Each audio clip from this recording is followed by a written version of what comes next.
I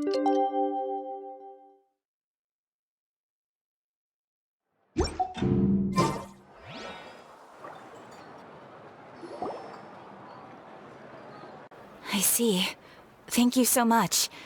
The Adventurers Guild has been overwhelmed these days. No worries at all. We've always valued the strength of adventurers. Given the current situation, it's vital that we all work together. Since we're facing the same enemies, I'll send you the intel we've collected on the Abyss so far. Then we can take a look at how to coordinate our efforts. All right. Thank you so much. Hi, Catherine. It's us. Got any new commissions? You two have come just in time. I've got some good news. The Pyro Archon has finished assembling her forces and stationed them all across Natlan. Given how the Abyss has ramped up its activities lately, we can no longer afford to act only after receiving news of an invasion. So the Pyro Archon suggested that the Scions of the Canopy and the Adventurers Guild focus on collecting and disseminating intel. That way, we can stay informed of everything that's happening across the land. Once we receive word of enemy activity, we can notify the nearest camp and the stationed forces can take immediate action. Yes, precisely. This should also allow us to focus on gathering information, rather than running around and trying to tackle everything at once. So please also take a chance to relax, you two. You've been working hard these days, and this will be a good opportunity for some well-deserved rest. So that's the plan! Whew, we can finally stop and take a break! Paimon knows that! It's not like Paimon just wanted to lay here and do nothing! The movements of the Abyss are always unpredictable. There have also been times when it suddenly became more active in the past. The people here generally see it as something like an acute natural disaster. Once the disaster is over, everyone will return to their normal lives. We just all hope that day will be sooner rather than later.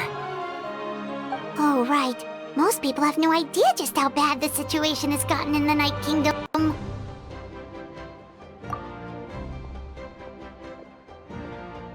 hey, Kuchina! Are you feeling better now?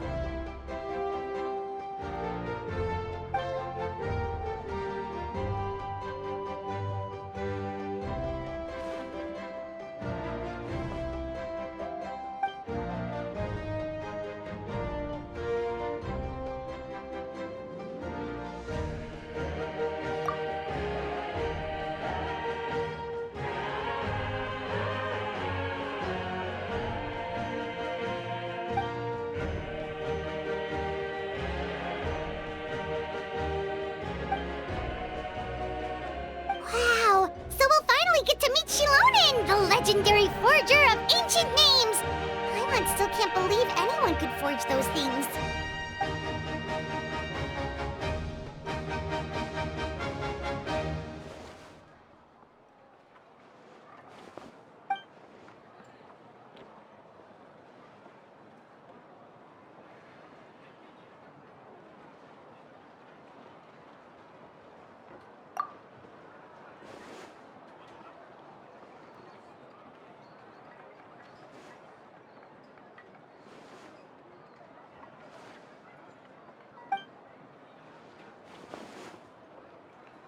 Hey, have some confidence in yourself, Kuchina. After all, you're already a victor of the Night Warden Wars.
Ah, yes, so I've heard.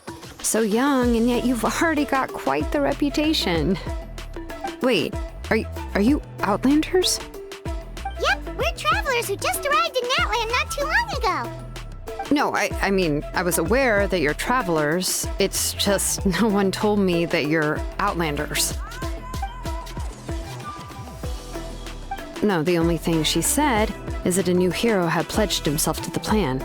But we'd need to forge an ancient name to ensure he'd be able to return safe and sound.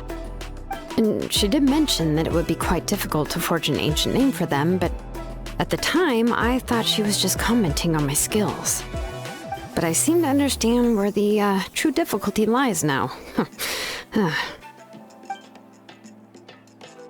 Oh, I wouldn't go that far. I'm used to it, really. I just need a moment to process things. The Pyro Archon's requests are always difficult to fulfill, and we used to argue a lot. Honestly, it's probably for the better that she didn't bring this up at the time. Anyway, I can't argue with her if she isn't here, and it'd be pointless to take my anger out on someone else. But, just because I understand her rationale doesn't make me any less upset. After all, she must have known that forging an ancient name for an Outlander is an impossible task. It's impossible? As you probably know, an ancient name is a symbol of a hero's spirit and glory, which grows even richer and heavier as generations of successors inherit it. We forge ancient names by engraving the heroic deeds of an individual who will become the first hero of that particular name.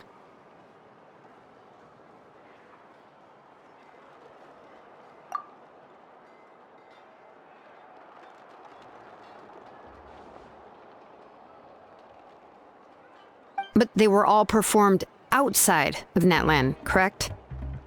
Yeah, that's right. Then those deeds haven't been recorded by the Night Kingdom. To take it one step further, even if you had performed heroic deeds in Natlan, as an Outlander, your actions still wouldn't have been recorded by our lands. Only memories and experiences that have been acknowledged by the Wyab can be used as a basis for an ancient name. Even the greatest of craftsmen cannot create something out of thin air, you know. That's just how it is. Seems the Wyab don't want just anyone to get a name, huh? Mawika, of all people, should know better than anyone, yet she's still entrusted the task of forging the ancient name to me. Oh, Paimon gets it. Nobody's happy being asked to do the impossible.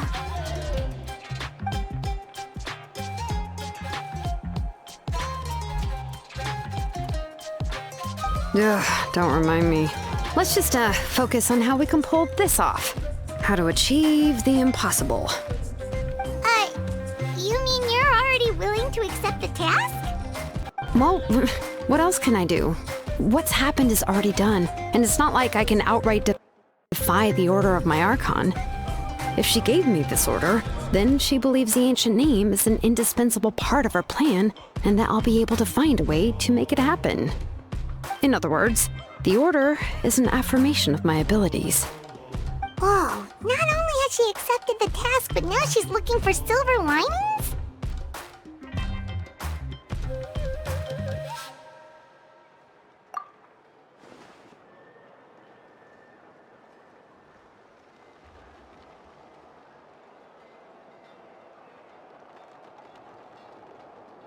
The key is getting the Wyab to somehow acknowledge the traveler's existence and record his heroic deeds. We heard the voice of a Wyab when we were in the Night Kingdom before. We even had a whole conversation with her. If we can talk to her again, maybe we can figure something out together. Well, every tribe has their own Wyab. How do we know if the one you met is indeed the best one for us to talk to? Plus, considering the unprecedented nature of this situation, I have a feeling that the acknowledgement of one Wyab alone would probably not be enough.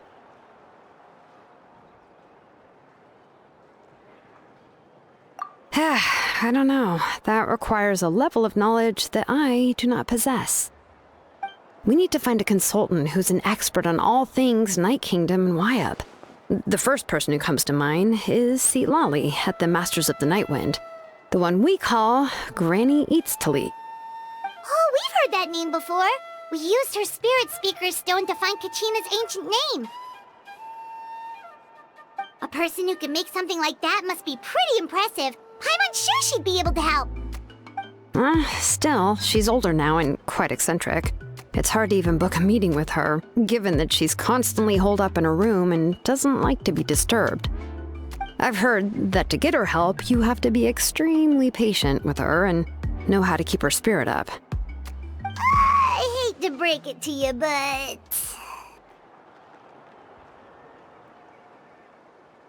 Huh. Why is that? I mean, didn't she already help you before? And you even managed to save Kuchina. Well, yeah. At the cost of her spirit speaker stone being split into two.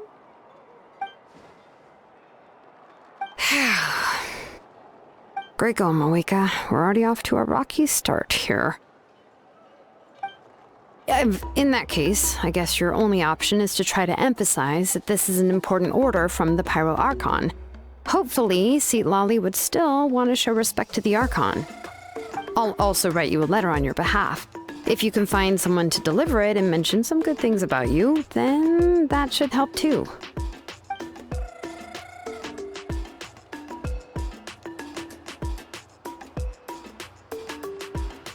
I sure hope so Hal won't interrupt when he's talking, though. All right, Kinich is a seasoned negotiator. I trust that he'll know the best things to say. Please just give me a moment to write the letter, and we can meet up near the Statue of the Seven later. Sounds good. We'll take a stroll in the meantime.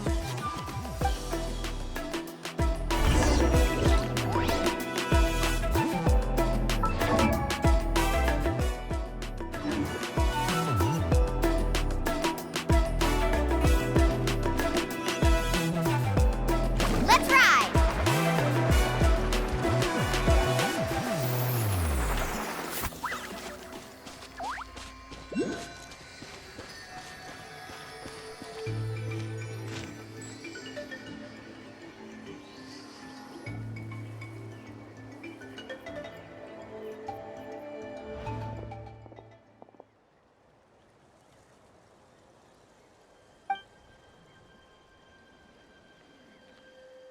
I'm sorry to put this on you, Kinich. It's just that you're probably the only person who knows how to deal with her.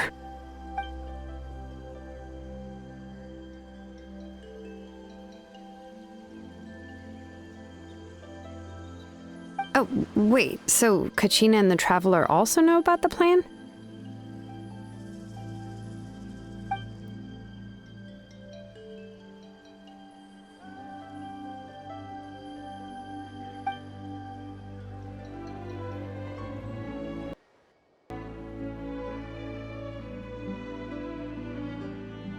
Right. She mentioned there are 6 heroes and that Shilonen is one of 4 that have already been acknowledged.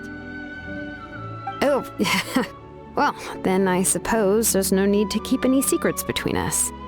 Having companions walk by your side is perhaps the best solace when facing such a bleak reality.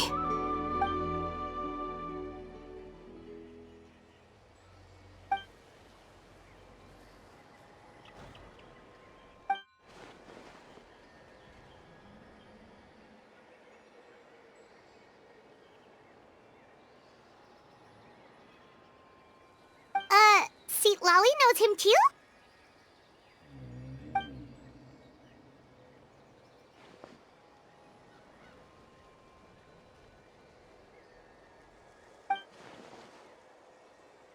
Given how the Masters of the Nightwind love to babble about dreams and revelations, they're already a pretty strange bunch to most.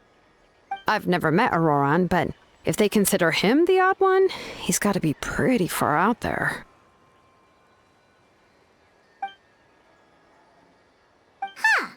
Makes sense.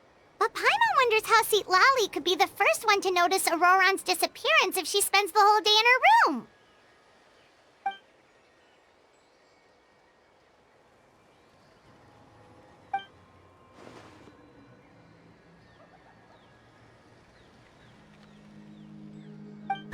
So, if I'm following, you mean we'll help her investigate Roron and the captain's whereabouts?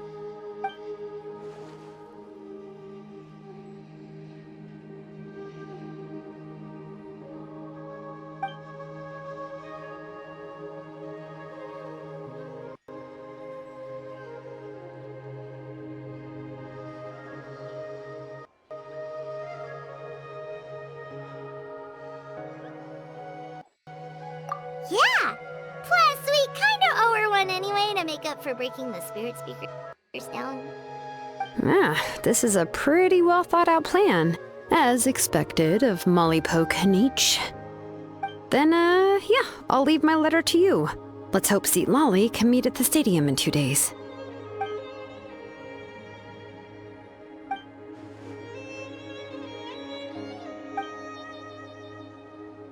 Okay, then let's part ways for now.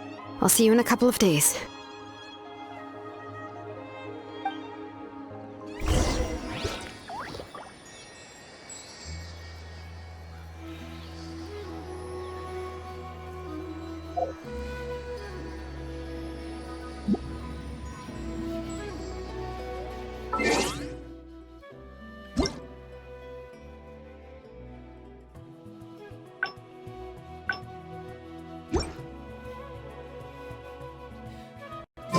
Ever tried chasing waves before?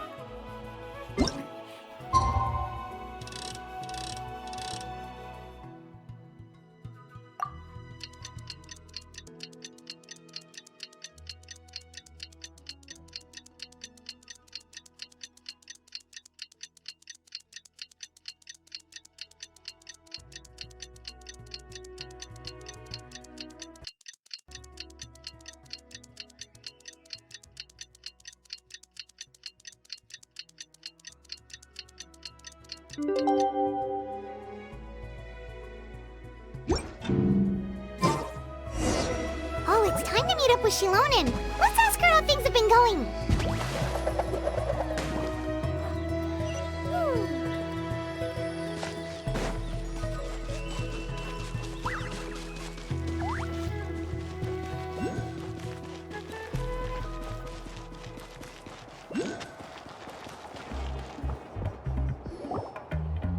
Hey, Shilonen, how's everything going?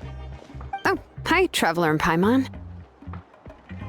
I have bad news. Seat Lolly did not reply to our request, although I suppose I'm not too surprised. Huh? You mean she didn't even bother to give Kinich a response? Guess she really does have quite the ego then. Yeah, well, she can be also quite eccentric, though she's one of the most gifted people around. Even the Masters of the Nightwind often struggle to work with her. My guess is that she probably has other reasons for not deigning us with a response. But let's go to the stadium and see if we can meet her there. If we do get a chance to talk to her in person, we can still try to work something out. That's true. Let's go!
Paimon doesn't see anybody.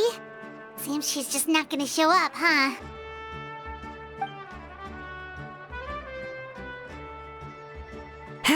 Well, we tried to be as considerate as we could, but she's under no obligation to help. That might be true, but this is still a request from the Pyro Archon, subject always answer the call of their Archon? A subject? Well, if you ask me, I'd say we're all more like friends with the Archon. Yes, Mawika is our leader, but that doesn't mean there's any kind of tall barrier between us and her. The only thing is that she often has very high expectations of us. Huh. So even though she's super powerful, it sounds like she's actually pretty down to earth and easy to get along with. Unlike that old hag Granny Eatsterly, right? Does she think she can ignore us just because she's famous? You all talk about her like she's some kind of huge deal, but she didn't even bother to reply to our letter! Seriously, if she didn't want to come, she could at least let us know. If that's what aging does to you, Paimon never wants to get old. Oh, really? So, that's how you see me? Huh? Who's there? Who's talking next to Paimon? Oh, don't mind me. I'm just a disgruntled old hag, right? Come on, relax. I'm sure my bark's worse than my bite. Huh? See, Lolly. Wait, you're Seat Lolly? You're Granny Eatsterly? Yes, Granny Eatsley. But emphasis on Eatsley, not Granny. You must know this trope from light novels, surely. They use it all the time. The young man who's actually the oldest person in the room. The girl next door who turns out to be a seasoned veteran. The wise sage who looks like a little kid. Oh, wipe that look off your face! You've seriously never seen an older lady that doesn't look her age? Okay, well, don't go thinking it's a trick either. See? I'm barely wearing any makeup. Did I forget to mention, she's called Granny, but she's actually pretty young. It was an honest mistake. I guess we've just gotten used to it. I'm sorry. So, how old are you actually? What? How dare you? Don't you know it's rude to ask a lady her age? Paimon really didn't mean to offend you, it's just that your case seems really unique. Oh, Paimon just wanted to apologize, but now she's putting more and more of her foot in her mouth. Really, Paimon just got a little mad since we thought, well, you were gonna leave us out to dry. It was my idea to invite you here, Seat Lolly. So if you're upset, you can just take it out on me. All right. I was only joking. I didn't mean to chastise anyone. There's really no need to take all this so seriously. If anything, I'm gonna feel awkward if we keep this going. I received Kinich's letter and was planning to attend this meeting. Since I had already decided to come, I figured there was no need to draft a reply that simply said, "Understood." Besides, just showing up is the most important part. No? But, of course, it's also natural for people to get held up by one thing or another as they're trying to leave the house. It certainly was a bit awkward to see that everyone else had arrived before me. At first, I was thinking of quietly sneaking over, but since you were already here waiting for me, I started to think about how I should phrase my apology. Only to hear you all talking smack about me. Anyway, that's the whole story. Honestly, it's not like I owed you an explanation anyway.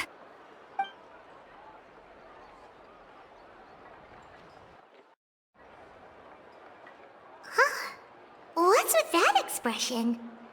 Was she feeling embarrassed just now?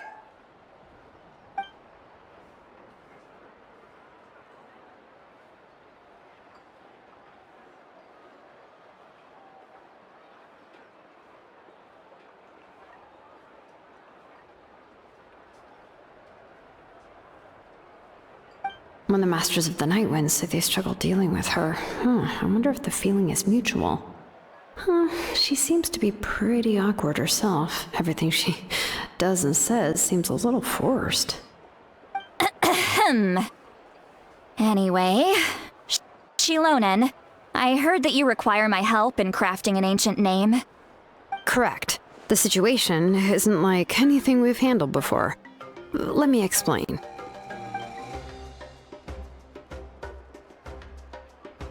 I see.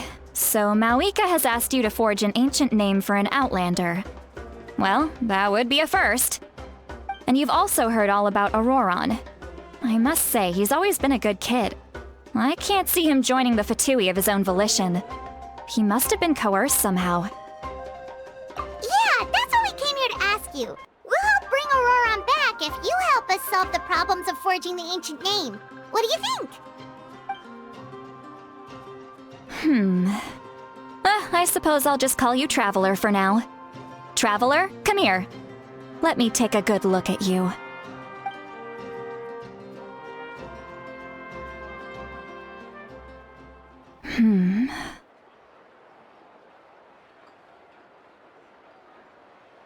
Wealth leads to unending conflicts between people.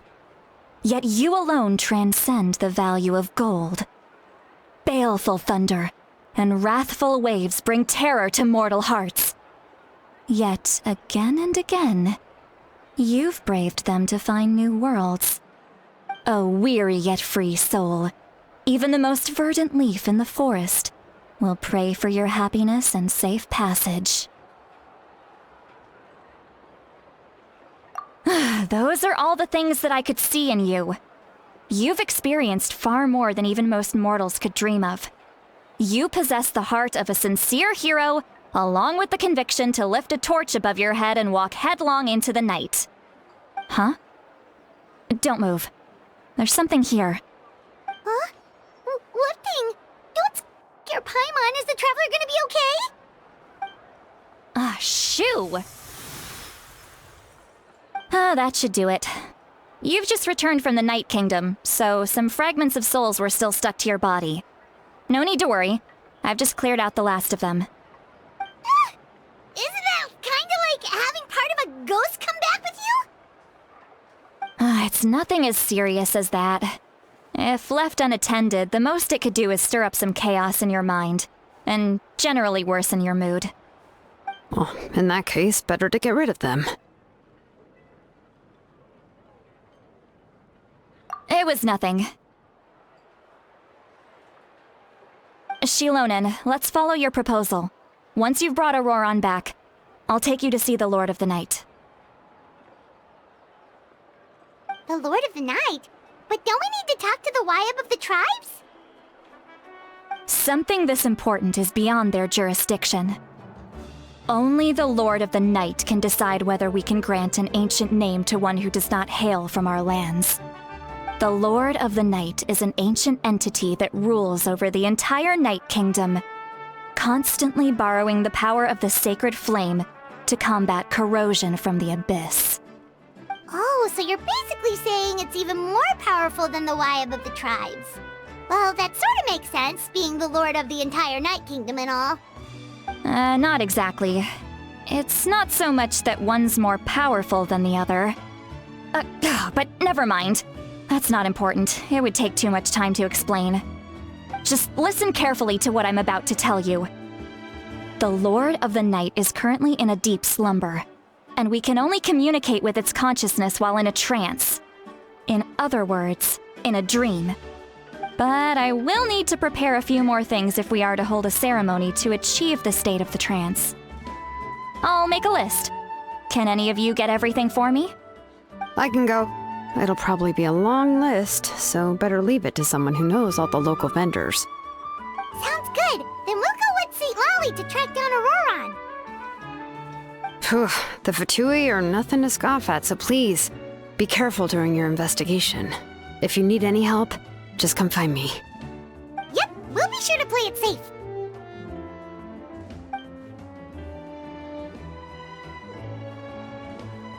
All right, now it's time for us to catch that brat and bring him back. I'm sorry I made you wait earlier. It was actually because I decided to swing by Auroron's place to look for clues. He has always lived alone, and I found a broken jar in his house. there was also something off about his phlogiston aphids, which I assume is because their keeper has been gone for quite some time. And interestingly enough, I saw some slash marks in the house that did not match any of our local weapons. My guess is they were left by Snezhnayan arms. Oh, sounds like the Fatui broke into his house and took him hostage. But why would they kidnap a kid who just spends his days living in the country and raising aphids? He's only in his 20s. What would they want with him? That's not to say that I believe he's totally innocent, of course. Since he's the only one who was kidnapped out of everyone in Natlan, he must have done something to attract their attention. In any case, we'll get to the bottom of this once we manage to get him back here. I'm truly sorry to put you two through all this trouble with me. But please help me get him back. You can count on us! All right, then let's start by heading to where Auroron was seen last.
This is the spot. An eyewitness claimed to have seen Auroron speaking to some Fatui soldiers here. I don't know how much you're willing to believe me, but Auroron really is a good kid. I see no reason why he'd suddenly get involved with the Fatui. I'm convinced that what the witnesses saw was actually the Fatui coercing him, or perhaps trying to extract information. However, I doubt anyone would believe me, given there are no signs of a fight. Didn't Kinich say that she's a big name in Natlan? Feels kinda weird to see her so frustrated and helpless like this. Auroron? Well, he was left at the side of the road as an infant, and the people of the tribe took him in. You could say that everyone had a hand in raising him.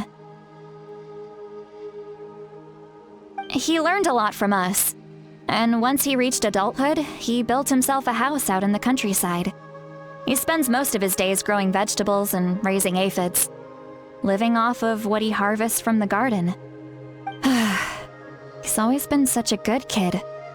He would even get his friends to deliver whole bags of fresh produce to my place.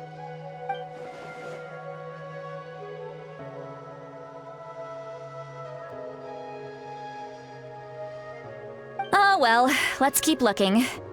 He can answer all of our questions once we find him. He's been raising phlogiston aphids for a long time, and since they were disturbed, they secreted a special type of phlogiston. We can use that substance to track his movements. Let's follow the phlogiston trail. Huh? What trail? Paimon doesn't see anything. Oh, right. I forgot your eyes don't naturally perceive such things. Here, give me your hand.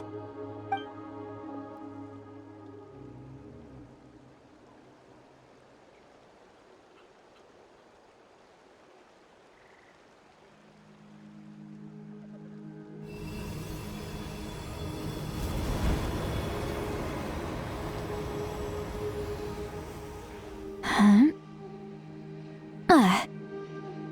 How about now? What do you see?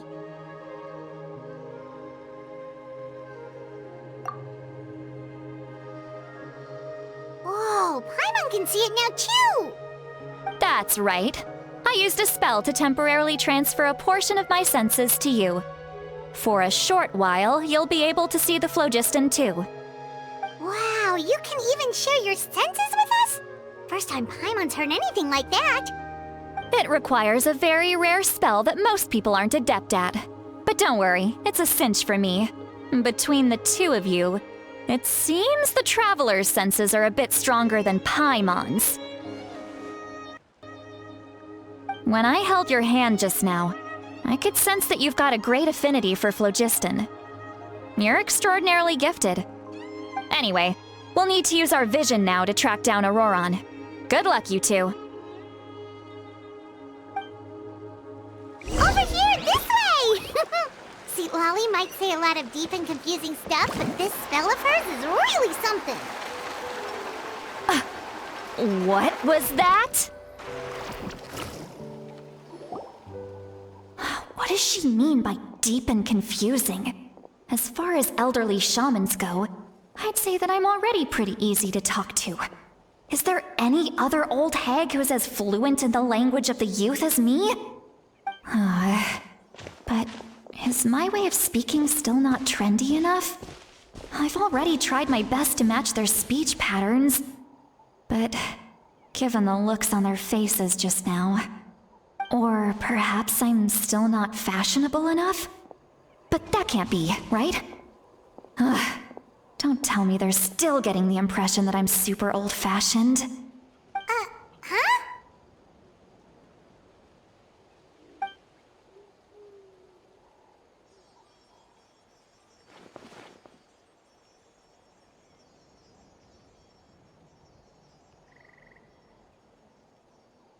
Was that Sweet Lolly's voice?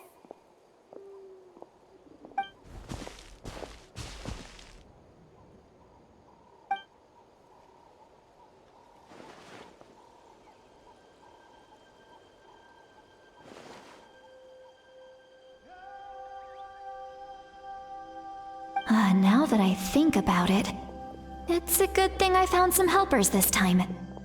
Some things are best done with the help of friends.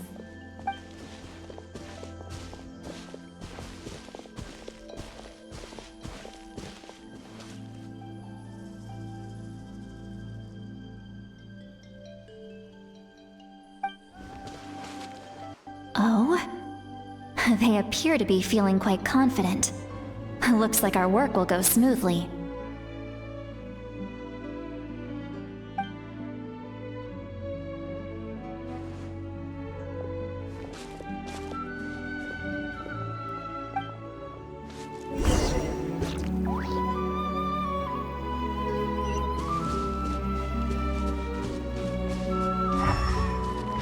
Hey, looks like there's a new camp over there! Let's go take a look. That little brat, I swear. I just hope he hasn't gotten himself into any real trouble.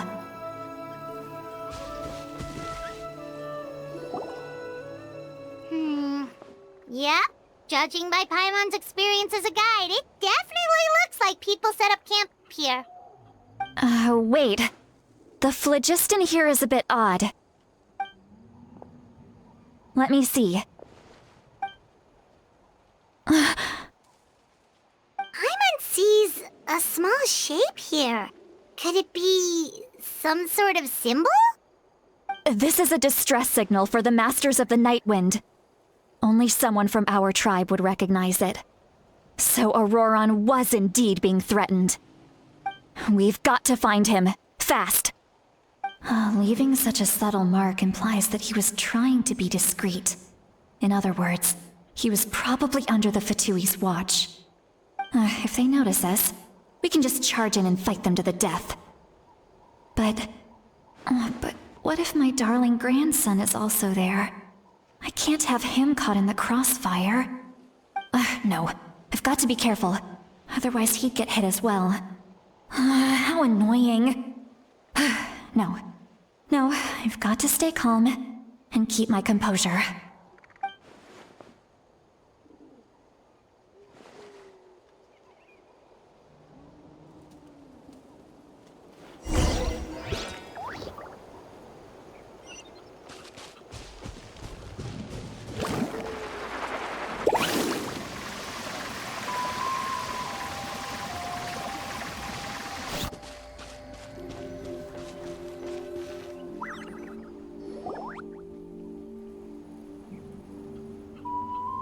more traces of people staying here too.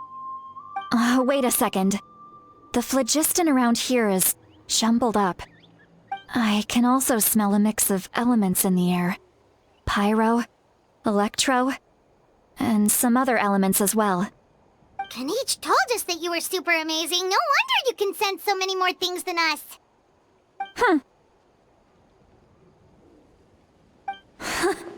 It's about time that little brat said something nice about me. There are signs of a struggle here. Judging from what's left on the scene, there must have been a fight. But after that, the factions seem to have gone their separate ways. Both the phlogiston and the elemental traces in the air support that. Do you still remember the little mark we found before? Paimon's thinking, what if Auroron wanted to leave another distress signal, but was caught by the Fatui?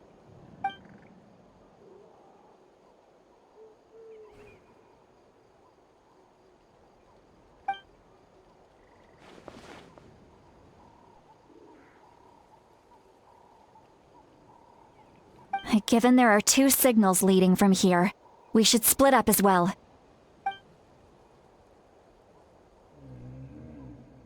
I'll take this direction, and leave the other one to you.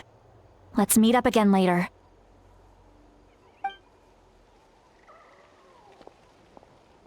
Auroron, what the heck were you doing? It's one thing to trouble me, but now I had to bring other people into this as well. You little brat. And off she goes! Traveler, did you hear all of that as well? Once Seat Lolly left, that voice went away as well. Paimon even tried calling her name inside Paimon's head, but there was no response. So you were thinking the same thing! Paimon also thought that if we could hear what she was thinking, then she could probably also hear what we were thinking in our heads. She did say that she was quite adept at this spell, and it doesn't sound like she's had any trouble with it in the past. Huh, maybe we're a special case and can hear her thoughts as a side effect. If you think about it, she's really got a lively inner world. It paints quite a different picture from Paimon's first impression of her.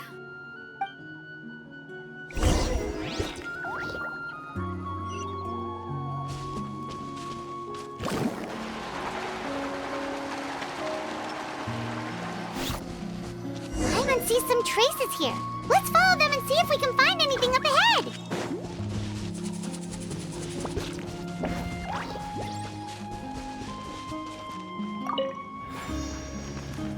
Faster!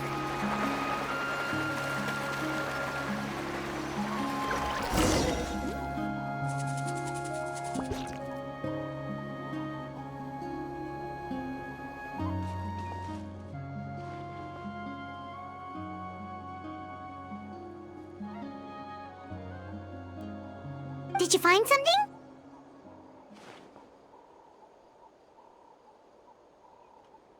Huh.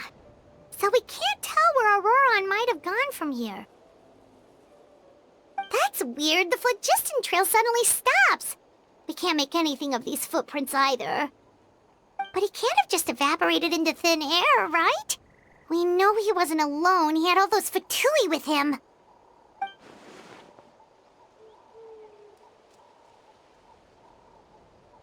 So, you can hear the sounds of the wind from beneath the earth.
I'm very sorry, but please do not move.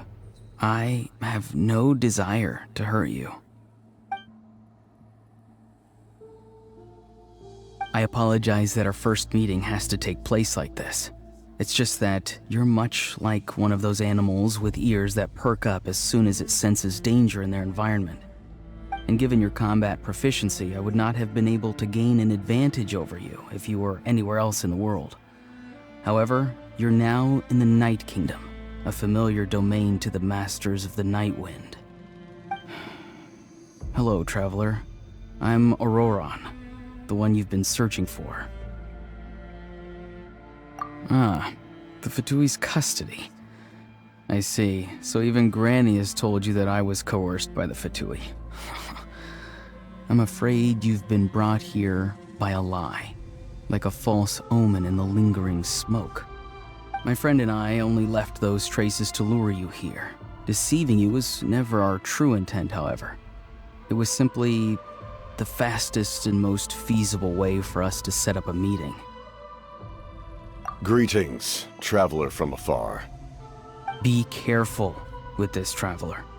His soul is temporarily restrained by us, and it appears to have become more fragile in the process. It's taking all my concentration to hold on to him. It was I who tasked Auroron with leaving the traces to lead you here, and I who used the Master's ritual to bring your soul to the Night Kingdom. I've heard much about you from the past encounters you've had with my colleagues. Given the present situation in Natlan, I would like to sincerely request a formal meeting with you, in person. I will use the opportunity to explain my goals and motivations to you, as well as why I mistrust Malwika, the Pyro Archon. I believe there is little reason for you to blindly follow her plan. If you would like to hear our intel, then find us to the east of the stadium. But remember, not a word of this to anyone. I would like to avoid any further conflict. You will see me again once you return to reality. No matter what I say, please, help me keep this a secret. This is all to avoid dragging Granny into this conflict.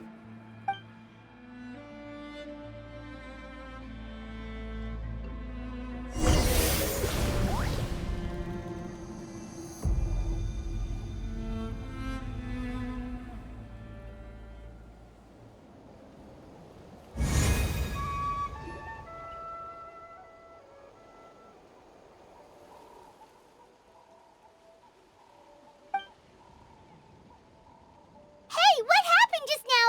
You suddenly collapsed and stopped responding.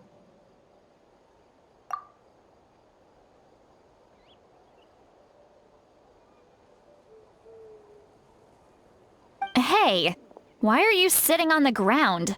Are you okay? See, Lolly! He froze for a moment and then just collapsed to the ground! Could it have been those leftover remnants from the Night Kingdom? Do you have any itches or pain anywhere? Don't worry. We can take a short break. Sorry, I know I asked for your help.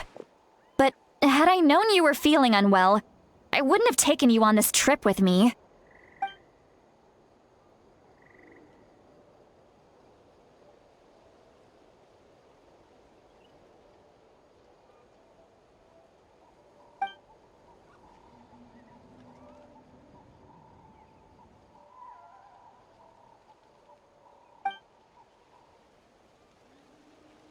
If you're feeling sick, you should just say so.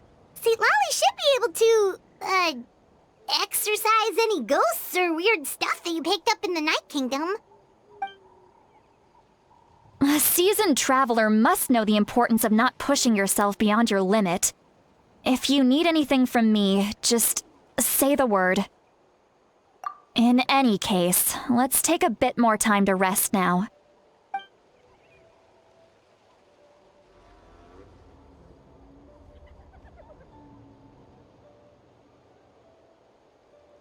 Need to be more careful next time. Feeling better yet, Traveler? All right, let's get ready.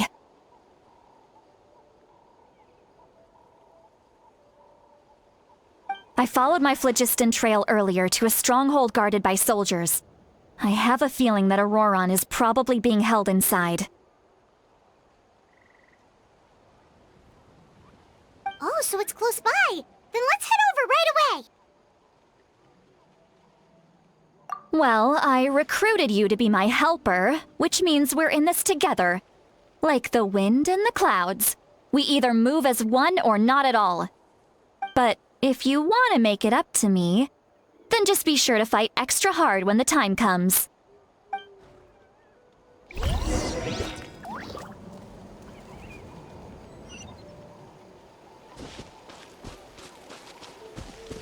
Carving waves!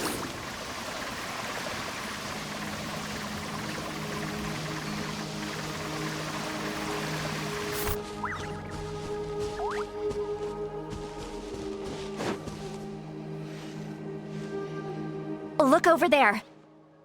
Huh? I don't think she sees someone in the middle of the camp. That's Auroron. So he really was taken by the Fatui.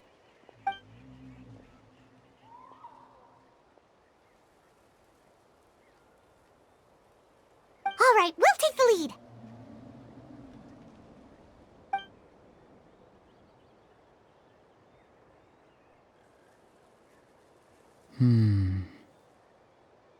Hey, quit daydreaming. Don't you have work to do? I cannot see the sun. What? Without the sun, I cannot see the truth. You are currently blocking the light, so I must beseech you to move aside. Huh? Okay, Mr. Philosopher. That's enough mumbo-jumbo. Wow. I'm going to rip that guy's head right off. See, Lolly's struggling to control her temper now. Are you ready? Let's go kick their butts. On my count. 3, 2, 1! Still trying to resist? You've got no idea who you're up against! Off we go! Laid bare.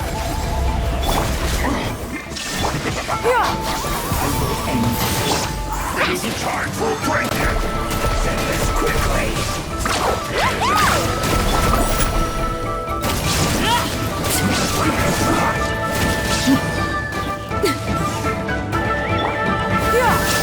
No slacking Seize the off! skies. Check this out! That's So soon! There is no commendable. This is where I fall. Transfixed.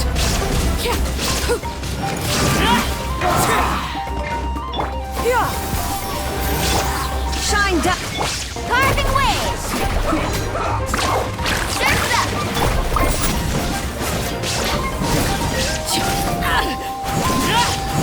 Let's end this quickly! Overruled. Make way for the... Let's ride!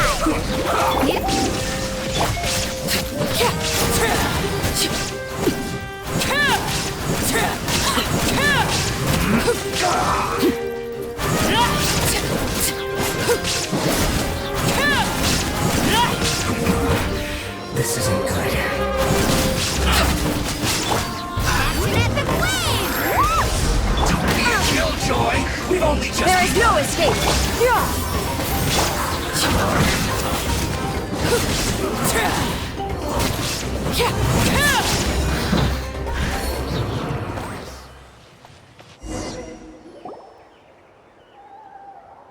Auroron!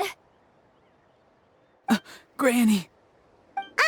Paimon knows she's called Granny Eats to Lead, but it's still kind of weird hearing someone actually call her Granny. And greetings to you too, Gramps. What did you just call him? Gramps? Is that not right? You're Granny's friend, are you not? You seem to be approximately the same age as her, so I figured you've got to be Gramps. How many times have I told you? It doesn't work like that. There are a lot of people who look about the same age as me. You can't go around calling everyone Gramps or Granny. Oh, wait. He's not a child, is he? Don't tell Paimon he's one of those people who look like an adult but are actually only 8 or 9 years old. Oh, your words have pierced my heart like a thorned vine. Given how hard those thorns are to remove, I may just need to find a pair of tweezers. Why are you so upset? You can just say yes or no. Of course I'm not a child. It's just, Granny always taught me to show gratitude where it's due. And since the Masters of the Night Wind raised me collectively, I basically see everyone above a certain age as an elder I should look up to.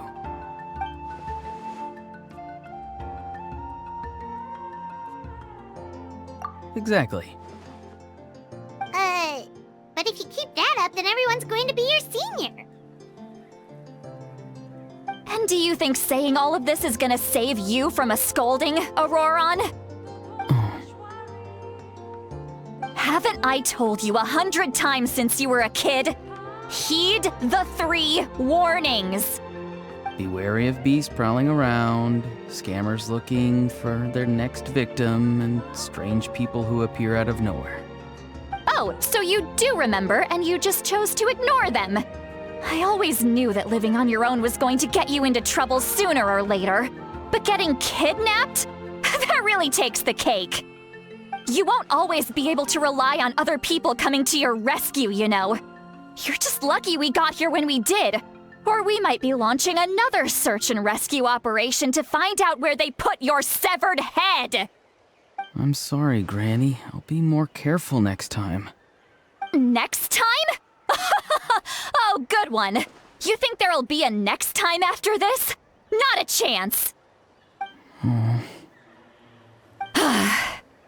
They didn't hurt you, did they? No, they just asked me a lot of questions about Natlan's terrain and made me draw a map of the ley line distribution. Okay, now answer me honestly. Were you the one who helped the captain escape after his battle with the Pyro Archon? Yes. So why did you do it? Because they said they would need my help from there on out. They also said that if I refused, they'd just come to you, Granny, and they'd already figured out a way to make you do their bidding. Hey! I'm no ordinary Granny! Would they really dare to come after me? And you! Did the gods give you a brain just for you to not use it? Did you really believe everything they said at face value, and not stop to think? Thankfully, the Pyro Archon only asked that we find the mysterious individual from the Masters of the Night Wind, and didn't slap your name on a wanted poster. Don't think for a second that she doesn't know what's happening. Even if the truth that you see will soon manifest into reality, there is still no need to preemptively panic. Have you forgotten the words that I've taught you? I'm sorry. Forget it. We can submit the details of this camp and the defeated Fatui as evidence of your innocence. Let's clean this place up and get back to the city. Auroron, you better remember this lesson well and seriously reflect on your actions. Also, once we return to the city, come to the speaker's chamber with me. I'll need you to explain everything. Sounds good. Should I bring some of my homegrown vegetables as well? Your vegetables? Yes. I grow a lot of fresh produce in my garden. I hope the Pyro Archon won't be too picky about the selection. Now's not the time to be thinking about that. If you do come face to face with the Pyro Archon, the first thing you should do is... Recite the 3 warnings. Huh? No! You should emphasize that you were not in cahoots with the Fatui! How exactly did the Masters raise this guy? Oh, right.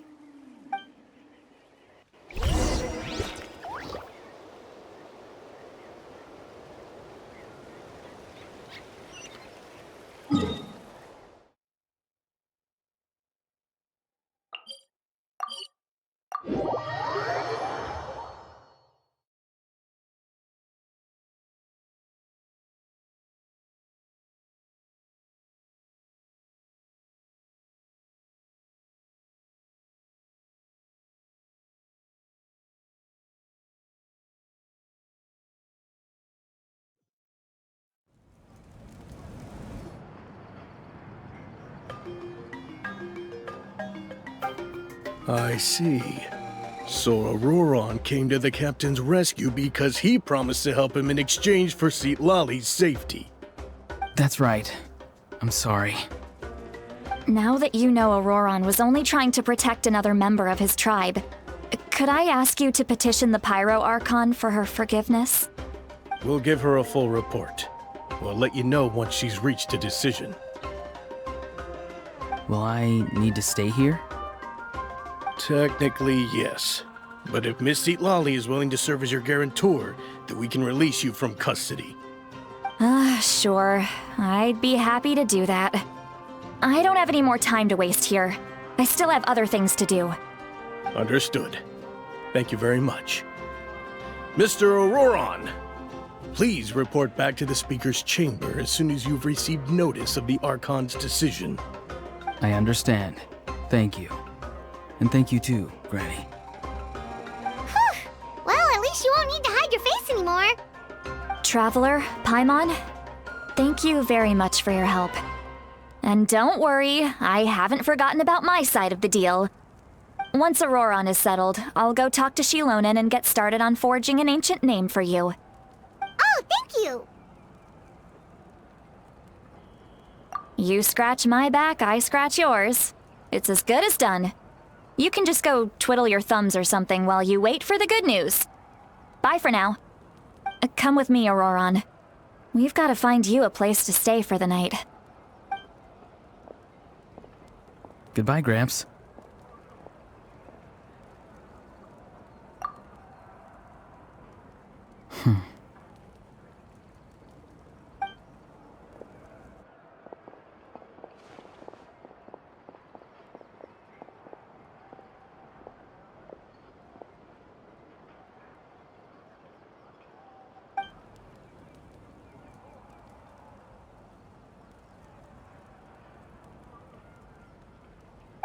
We're finally done. All right, it's time to find some grub. Huh? What is it, Traveler?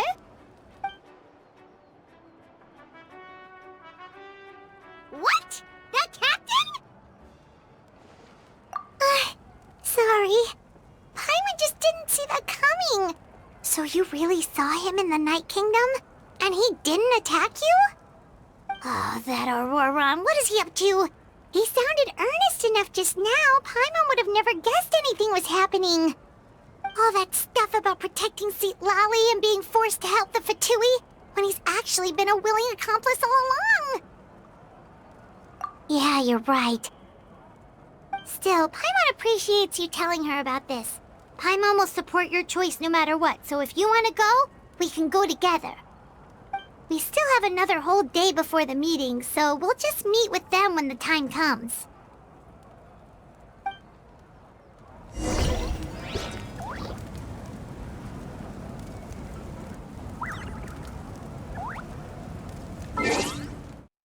Undivided.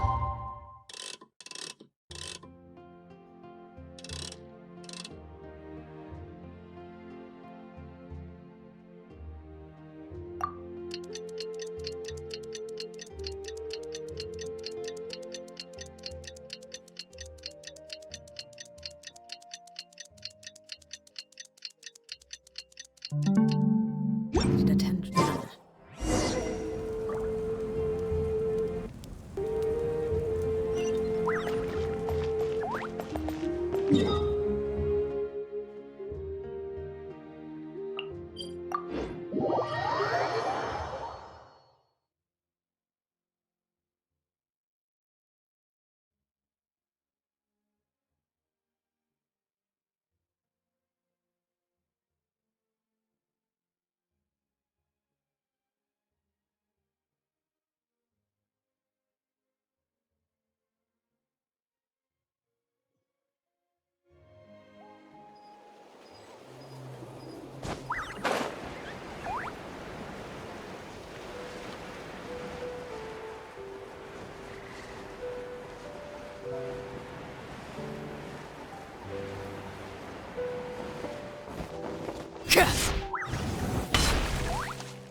even see anyone. Oh, please don't let this be a trap.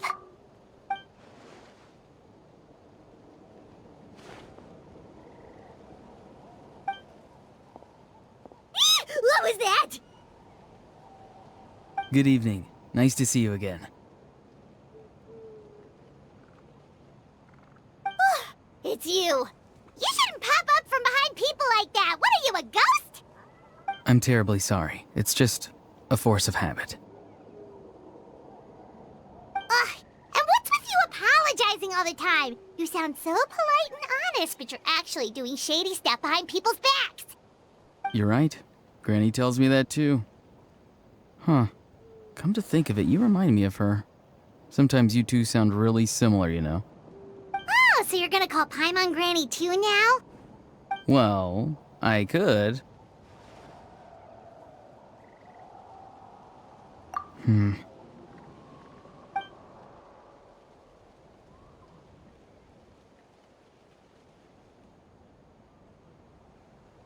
It's all clear.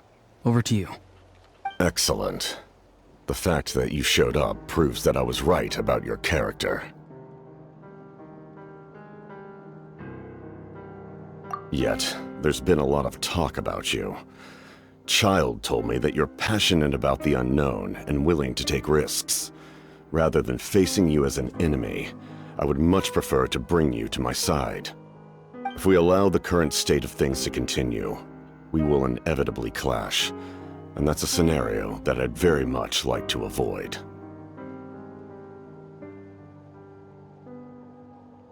I've long heard of your exploits across the nations. Though you have crossed swords with my colleagues many times, I know that you are by no means an unreasonable person. And once you've learned the truth that the Pyro Archon Malwika would never willingly share with you, you may just find it in your heart to consider my proposal. I assume you've already been informed of the Pyro Archon's plan. In order to defeat the Abyss and save Natlan, she still needs 2 more heroes to appear. Wait, how did you know that? Never mind. Guess that's not important now. I've long kept a close eye on her plan. To be frank, it's an exceedingly risky plan. Will the heroes really appear? And even if they come to her, will their power be enough to drive the Abyss back? If any part of the plan goes awry, all of Natlan, even all of Tevat, will pay for her mistakes. Now, you may have been led to believe that this is the only plan available to her. But what if I told you she's had another emergency plan all along, the details of which she has chosen to keep hidden from you? An emergency plan? Yes. A way to keep Natlan intact, even if her original plan fails. But given the painful cost of its execution, she has chosen to keep it as a mere backup plan.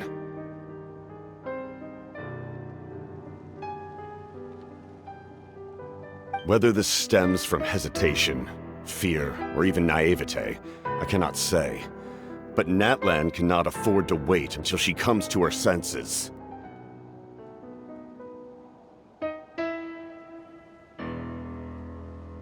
My fear is that given the enormity of the decision, she will be reluctant to confront the dire reality we face until it is too late. There will be no time left to execute the backup plan, and all of Natlan will be lost to the Abyss.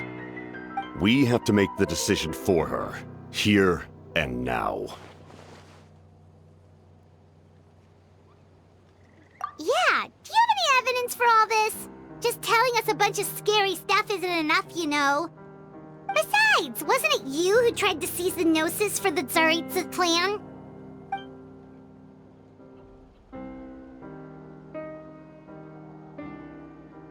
I knew you to be clever enough to see. That's right. I did not seek the Gnosis for the Tsaritsa. Since I was defeated in battle, I must put to rest my thoughts about the Gnosis. But even so, my desire to save Natlan remains unchanged. And now, I have found a new way to solve the crisis. We can implement it immediately if we reach an agreement. Someone's here.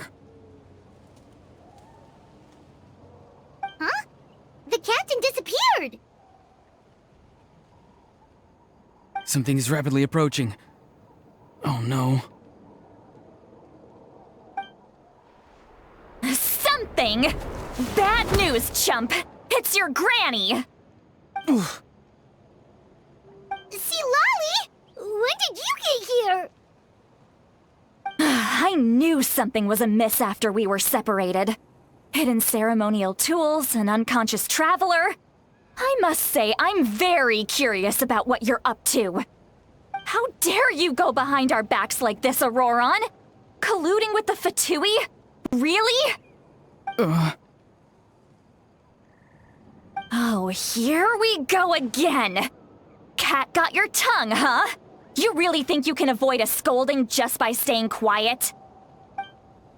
I'm not trying to avoid anything. Oh, and now you're talking back. Well, go on then. Explain yourself. What the heck are you up to? I'm sorry, Granny. I feel so guilty.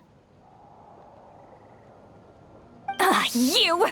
That's it! Where are my tools? I swear if I don't teach you a lesson right here and now, I'll... Wait, see, Lolly! Please, calm down. We, still learned a lot of info, didn't we? Like the fact that the captain isn't trying to seize the Gnosis anymore.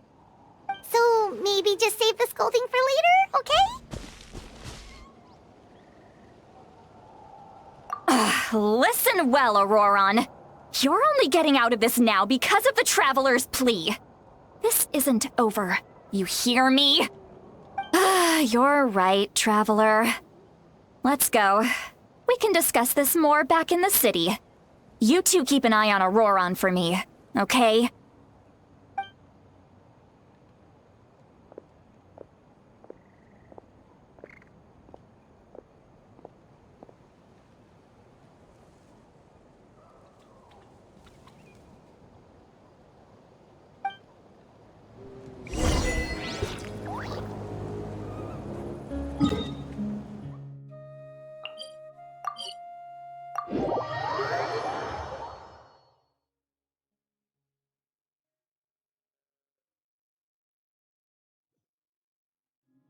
The most important part of going out to have fun is, well, going out. So just show up and I'll handle the rest.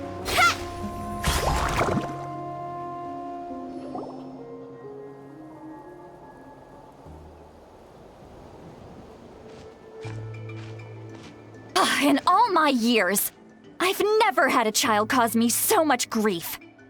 Do you seriously not see what's at stake here? You've got a head on your shoulders, Auroron. Use it! Why did you help the captain? And I want the truth this time. No answer? Think you're being smart? Then let me ask a different question. What does the captain want? What is his purpose in Natlan? Really? You're just going to stonewall me?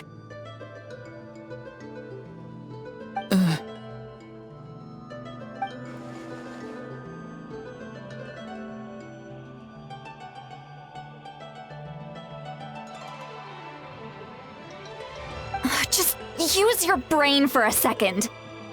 What do you possibly stand to gain by helping the captain? Only endless trouble awaits you and everyone in the tribe. You've always been a good kid. Why would you throw that all away now? If you're worried about something, just talk to me. Granny would much rather we had a conversation instead of constantly clashing like this. Why is he staring at us all of a sudden? I'm sorry that you have to hear all this. You're very kind. Most people would have fled by now. Not everyone can handle Granny's scolding. Oh? You dare gossip between yourselves instead of listening to me? You... Sorry, Granny. Sorry, Granny. Sorry, Granny. You know what? Fine. I'm perfectly aware that everything I say goes in one ear and out the other. You're all grown up now, so why would you listen to an old hag like me? say all the right things, but then you go and completely ignore me! Well, if that's how you're going to treat me, you can stop sending Aoife over to my place to deliver your stupid vegetables! I don't need anything from you! Who's Aoife? A delivery person? That's irrelevant. The point is, he hangs out with this kid, so he must be no good. You kids get to a certain age and suddenly act like you know it all. There's nothing I can say to get through to you. Auroron, if you're still thinking about that so-called duty, then please, just forget about it. The ley lines did not fall to this state because of you. And we've long closed the book on that incident. Seems they've started talking about some kind of tribal history. Paimon's starting to get lost. That's not it, Granny.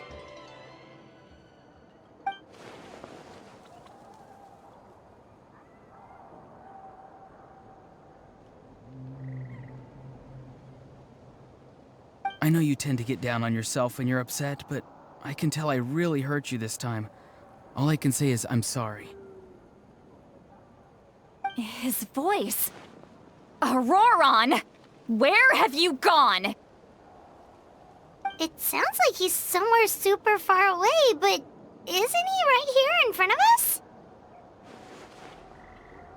I'm really sorry. It's up to all of us to do everything we can to save Natlan. So I've got to go. Get back here this instant! Auroron! What is this? Powder from plant spores? Is that the trick he used? What just happened? How was he able to suddenly get so far away like that? It's a trick of his. If you grind spores into a powder and spray it in the air, it can be manipulated to create an illusion. He pulled it off flawlessly. He must have put a lot of time into perfecting it. Don't tell me that's how he's been hunting in the fields these days. Couldn't he have picked up something more useful? Little brat. That's it. The next time we meet, I'm definitely going to break his legs. Whoa, that's a little extreme. But still, why does he feel like he needs to run from us? If his goal is all— I'm sorry for interrupting your conversation with them earlier. But even if you'd been able to hear them out, there's no guarantee you would have gained anything substantial. Auroron probably did everything he could to get away because he knew I'd get the truth out of him sooner or later. That brat. I swear.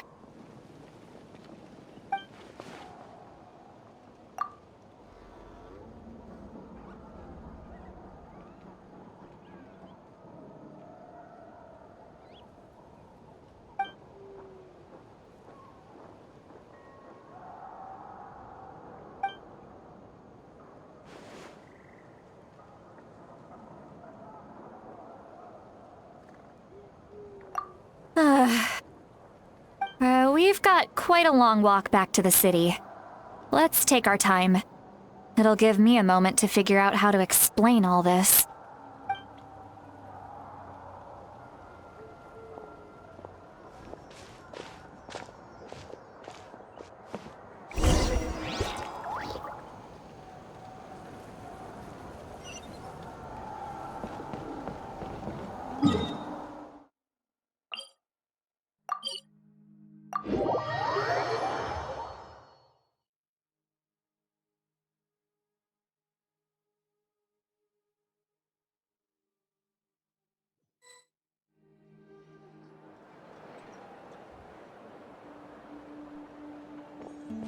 Do you two have some time?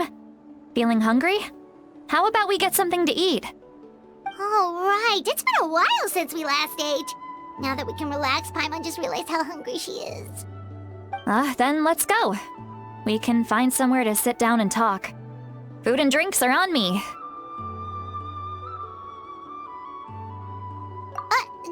Really? You're not gonna take her offer? That's right. See, Lolly has gotten a lot quieter since Aurora ran away. She seems to be having a hard time. right. We're seasoned adventurers, so we're more than capable of paying our own bill. Hey, come on now. You won't even let me take you out for some food and drinks? I just wanted to treat you to a meal. Are you sure? We can save you some Mora. Mora is the least of my concerns. Besides, we're definitely due a meal after all the time we've spent together. Let me get this one. I might be an old hag, but I like to think I'm not completely useless. Sure, that's fine with us, but Paimon doesn't want you to be sad, Sweet Lolly. Don't worry. I'm sure a juicy grilled steak will work wonders.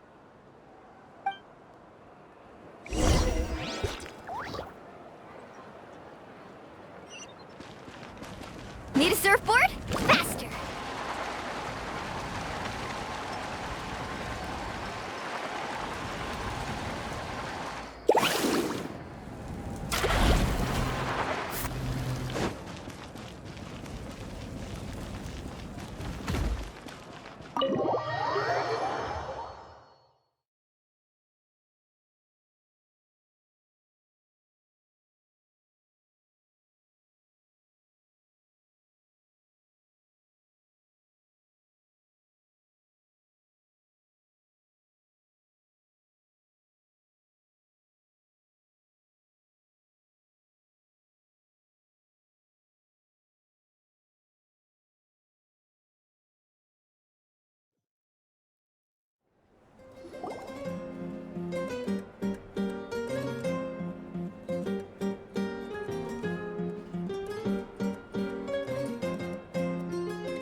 What are you looking at? Do you see two people standing by the door? They look like spitting images of each other. Are they twins?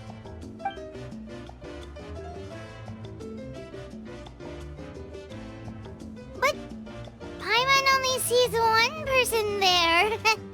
Huh? How could that be? I guess my mind isn't as sharp as it used to be. Give me another bottle, boss! Do you think she's drunk? There you go, miss. Oh my! It's not every day you get to see Granny Itzley here with some friends. Not to mention ones who've made a huge name for themselves recently. Oh, so you've heard of us? Of course I have!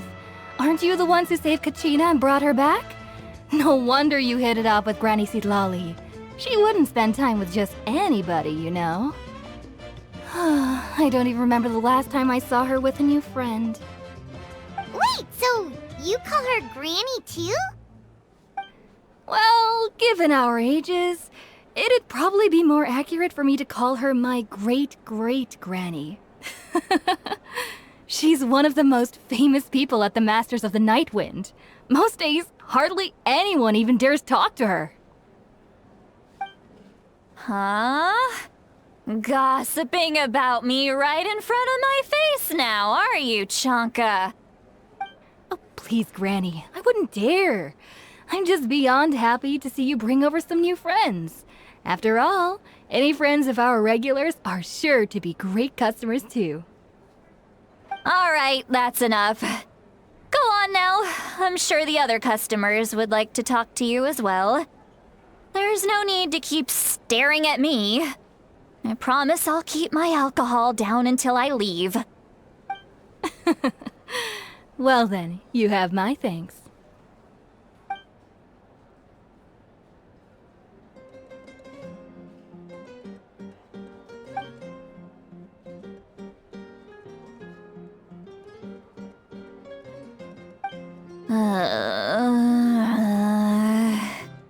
Sweet Citlali? Citlali? Who's that? You got some gall calling me by my first name. Let me guess. You want to test your skills against Granny Eatsley, don't ya? Are you still with us, Citlali? You're kinda talking to no one.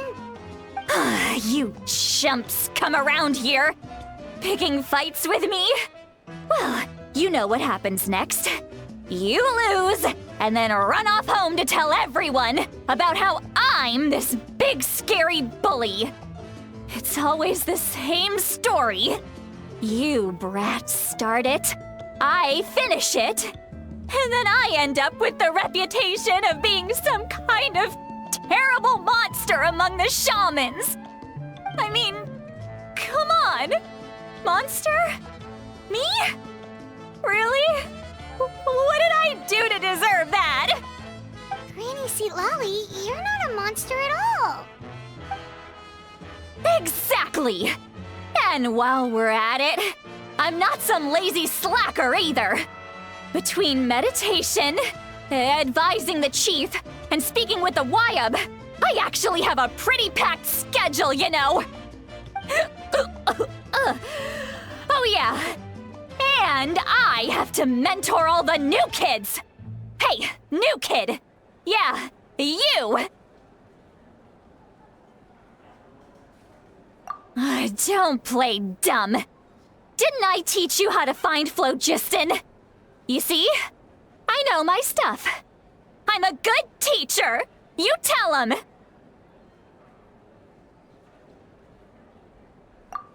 That's more like it.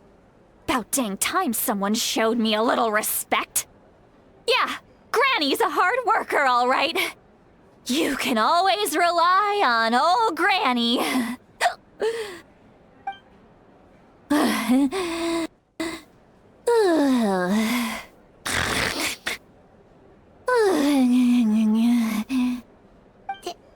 Did she just fall asleep with her eyes open? Oh, jeez. Behind this pitch-black curtain, a chapter of hatred reveals itself. Behind the smoke. The lingering smoke. She's meditating again. She does this whenever she's had a few too many drinks. Her mind's actually racing at this point. It's quite the opposite of sleep. Is this another specialty of the Masters of the Nightwind? No, I'd say it's an ability that's unique to Citlali herself. While she can easily pick up everyone else's skills and tricks, few have been able to master hers. Warning, warning. Red, the color of danger, has now arisen within that pair of eyes. Huh?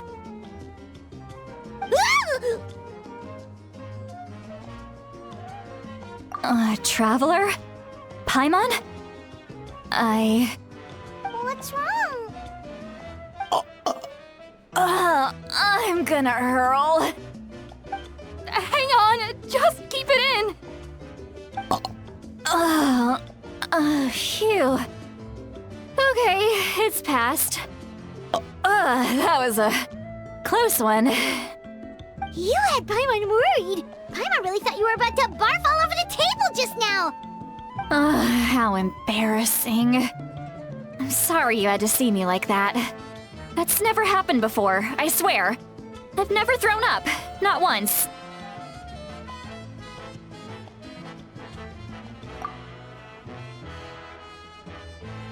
Are you feeling okay? Wanna take a quick walk and get some fresh air?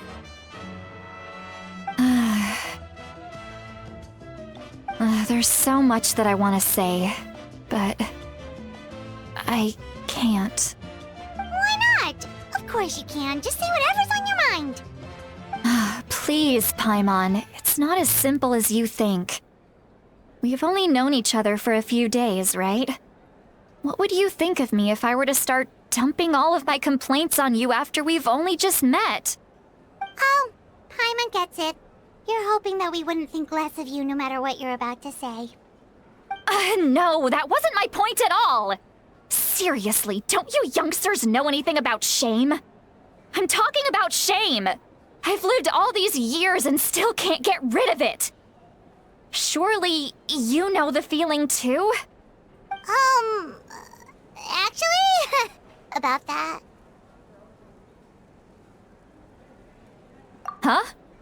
Tell me what? Yeah, this is as good a time as any.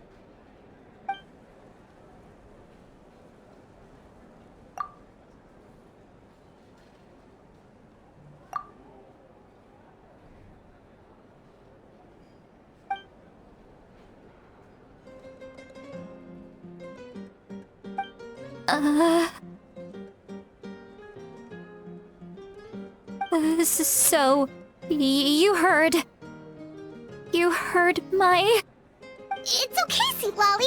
You had every right to complain about those things. I can't take it anymore! Why do these things happen to me? Hearing me mumble under my breath is one thing, but hearing what I mumble in my own head? That's too much! It's just like when you're rolling on the floor in your pajamas, but you forget to lock the door, and someone bursts in to deliver cabbages and sees the whole thing! So that, happens to you a lot. It happens to people in general, okay? Doesn't matter if you're 200 years old or 1,000 years old. Everyone rolls around in their pajamas sometimes. I was just picking something generic.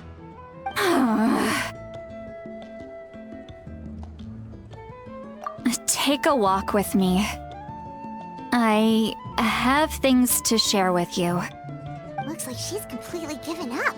Like those criminals who just confess everything and accept their fate.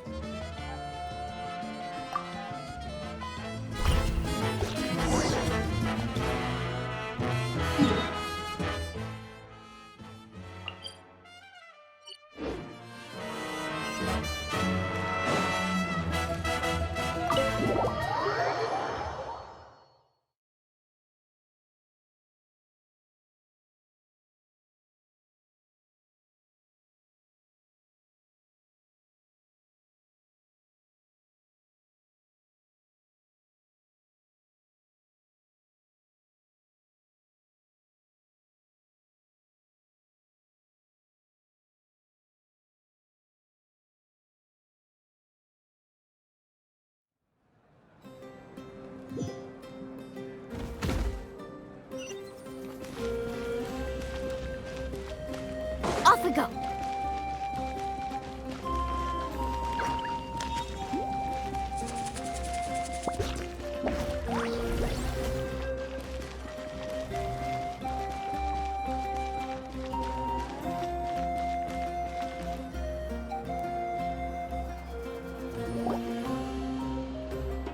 Well, great view, right? I love coming here by myself. Wow, it's beautiful.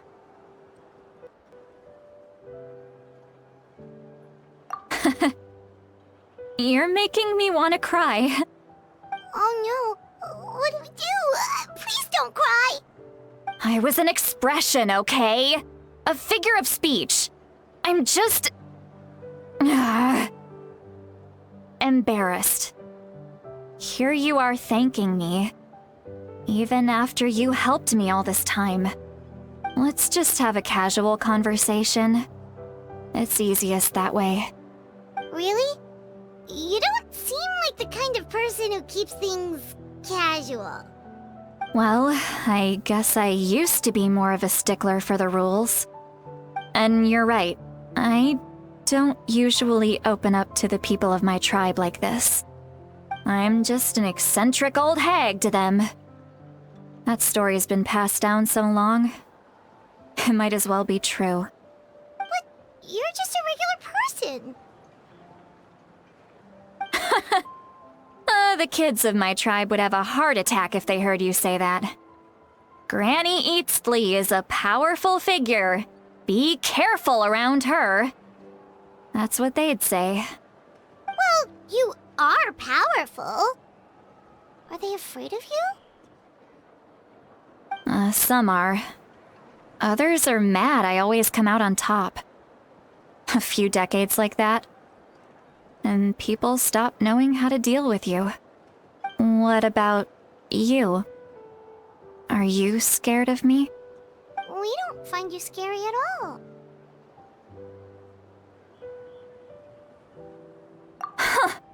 That's because you're not from my tribe. You don't know how many delusions of grandeur I've destroyed just by existing. I make people realize that no matter how hard they work, they'll never become a living legend like me. Oh, not to brag or anything. Maybe it's hard to believe. Just pretend I never said anything. We believe you. Shilonen has full faith in your abilities, and Auroran didn't seem scared of you. He thinks of you as his granny, right? Yes, but Auroran's a special case. Mawika already told you about her plan, and you've given so much help to Auroran and me. You deserve to learn the full truth. Auroran's not like other people. As I mentioned, he was abandoned as a child. The reason being, his soul is incomplete. The Masters of the Nightwind view this as a bad omen, capable of bringing about illness and misfortune. No one knows who his parents were. He was just left on a rock in the wilderness. It's a miracle he wasn't devoured by some wild beast.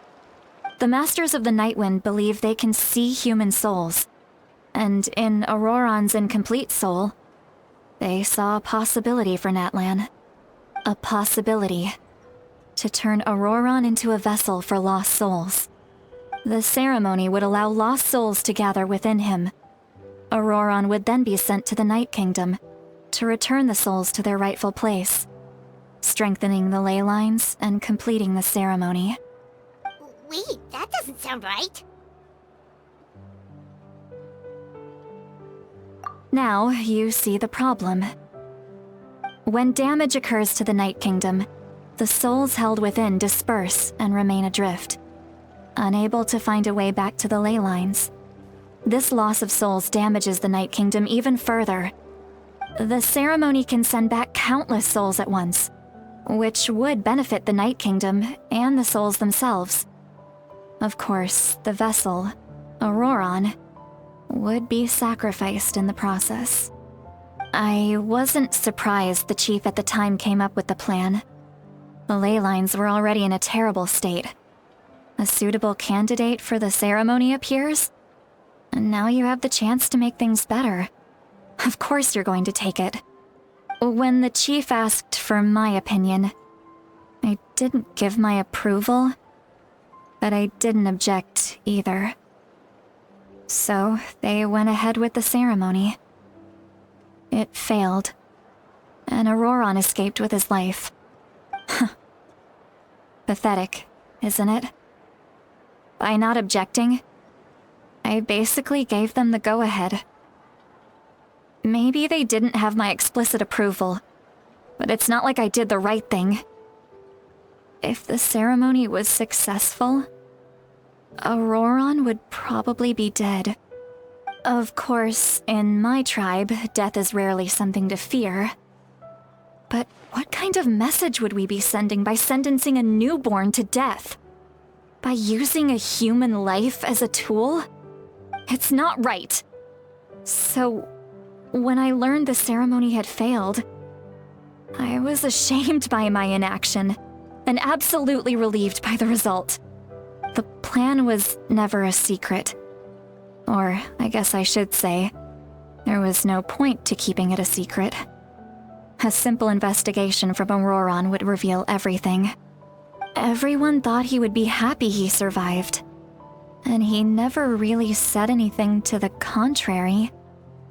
But just as I was about to put all of it behind me, he asks this question. Would Natlan have been saved if the ceremony succeeded? Wait, but it's not his fault. He knows that, but he still feels guilty. Auroran has a strong ability to perceive souls, more than any of us. He understands just how dire the situation with ley lines has become. Maybe he chose to work with the Fatui because he still thinks he owes a debt to Natlan. I can only imagine what they told him. Traveler, didn't the captain say he found a way to solve the crisis? Maybe that's what brought Auroran into this. Anyway, we can't just let things go on like this. We have to convince him to come back! You don't look so good, Seatlolly. Maybe you should head back and get some sleep. Probably drank too much. It's okay. The fresh air is doing me good. Okay. Forget that. I need to go home. I hit it a little too hard.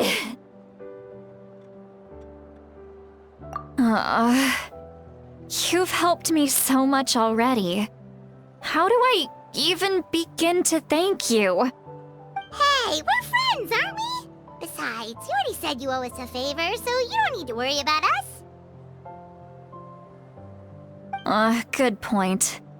Well, I'll go home and get some sleep. We can figure out our next move in the morning.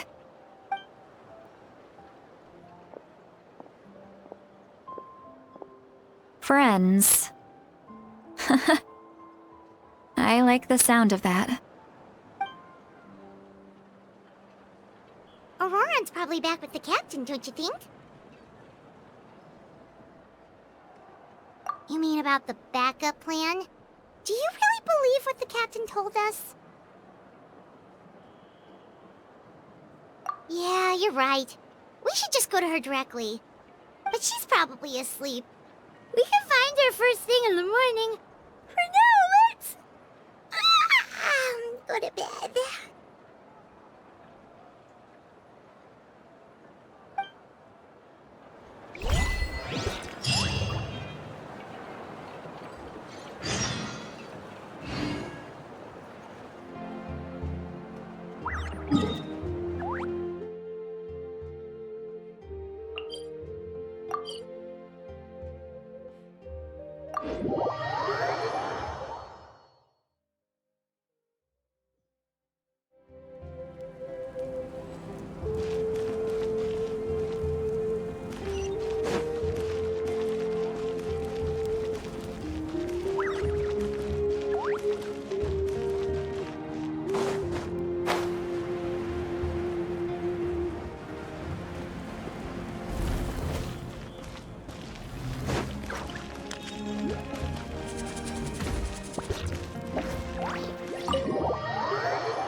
Outside. Paimon still half asleep. Well, guess we should see what's going on.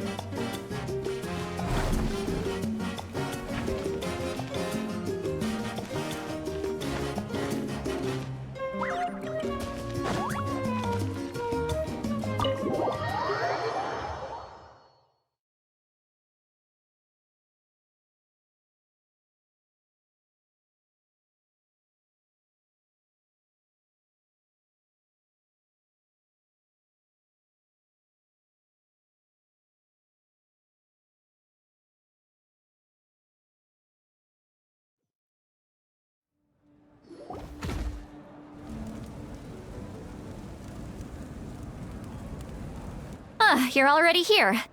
I was just about to come get you. Wow, you're up early. That's impressive, especially after all the drinking last night. Let's not bring up last night. I'm embarrassed about the whole thing. Anyway, I was also woken up by the commotion. Looks like all the warriors from the stadium are on the move. I heard many areas have been attacked by the Abyss, including the Masters of the Night Wind. I need to head back right away. The Abyss attacked again? Are you sure you can handle it on your own? Do you need our help? I'll be fine. We also have the support of the warriors stationed at the various outposts. Given the quick response, things shouldn't get too serious. The stadium could always use more manpower, so you should join the forces here. I'm done making excuses for him. He's not a child anymore. He needs to take responsibility for his actions. I was the one who vouched for him, so I need to report back to the Speaker's chamber. I'll accept however they choose to handle the situation. But I should be able to convince them to let me go back to my tribe first to deal with the attack. As for the ancient name, once we handle this crisis, I'll talk to Shilonen right away. Don't worry, I never forget a promise to a friend. Thank you. All right, I need to start heading back. She left in a hurry. The situation must be really serious. Oh, looks like a lot of people are heading to the stadium. Let's see what's going on.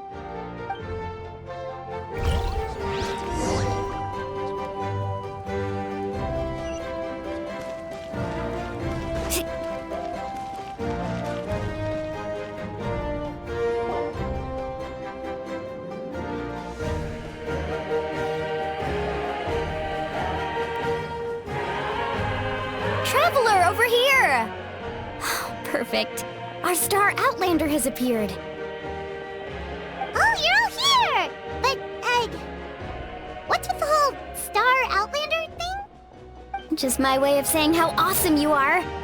We've got a real emergency on our hands, so this is the perfect time for you to show off your skills. Alright, but can we get a quick rundown of the situation first? The Abyss suddenly attacked the Collective of Plenty, the Masters of the Nightwind, the Children of Echoes, and a number of our camps and outposts in the wild.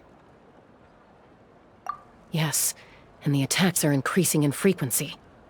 The tribes have plenty of defenses, so they're safe for now, but I can't say the same for the adventurers and merchants stuck in the wild. Chaska and I have been searching for survivors and treating the wounded. We just got back, but we need to head out again soon. I plan on heading back to the Collective of Plenty, just in case my tribe needs me. What about you, Mualani? Where are you gonna go? I'll go help the Children of Echoes. They're the closest, so I can start fighting right away. What about you guys? We could go together. Yeah, that does sound important. No worries. Just leave the Children of Echoes to us. Who knows? Maybe yours truly will have the Abyss on the run by the time you're finished. That would be pretty great, actually. I hope my tribe gets through okay. It'll be fine. Your tribe doesn't do all that bodybuilding for nothing. Let's part ways here for now. And most importantly, be careful, everyone. Oh, and some of us need to avoid getting contaminated by dangerous-looking substances. That will make my job a lot easier. Koichi, do we really have to do this now? It's alright. She's just looking out for everyone. Alright, let's hurry up and talk to the Pyro Archon so we can help the others.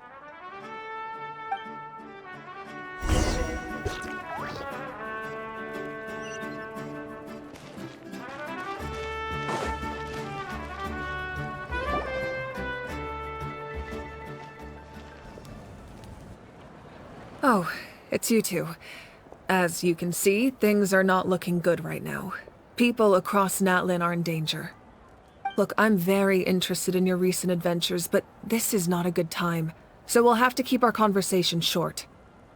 That's alright, we're also in a hurry. We're gonna go help the Children of Echoes after this. What?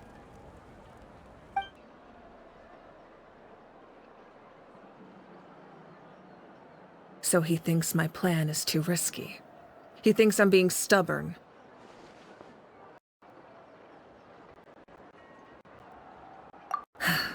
I shouldn't underestimate the Fatui's ability to gather intelligence.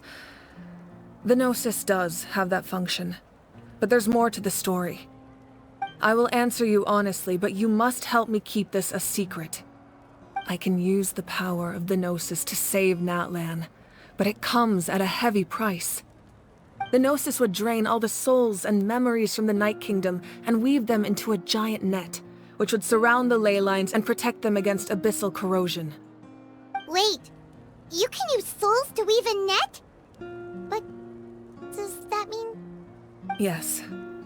It means sacrificing those souls in the process. Souls are just another form of life. The cruelty of this method is self-evident. The Night Kingdom not only houses the souls of the dead, but also our memories and legends.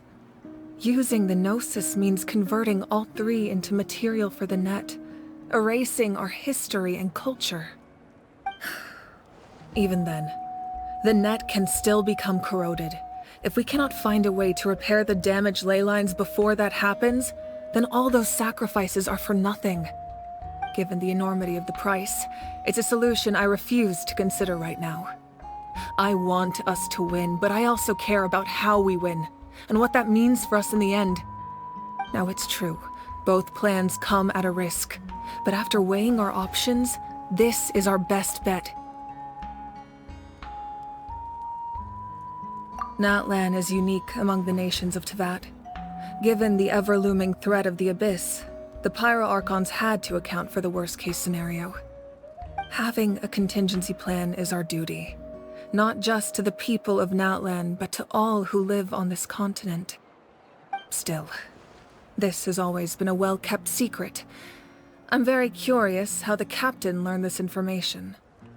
Oh, one more thing? The captain said he found another way to solve the problem. Could be equally as extreme, though. Without the Gnosis, he should have no other option. But I see no reason for him to lie. Seems like our only path forward is to track him down, so he can answer that question for us.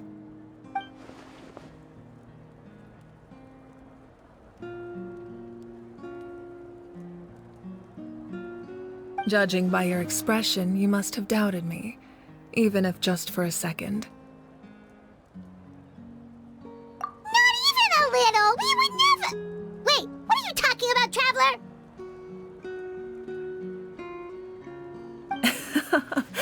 Just as expected. I appreciate your sincerity. Maybe it was out of caution, anxiety, or simple curiosity, but know this. No matter what, our goal remains the same. We both want to save the people of this land. So now that you have your answer, do you still doubt me? You scared Paimon. You've really got a lot of guts, Traveler. That's a good thing. Oh, and feel free to call me Mawika. It's what all my friends call me, and I like it that way. As for the captain, the intelligence officers we assigned to the Fatui should be back soon. We'll get our answer then. That's great! Sounds like we just have to wait a little longer.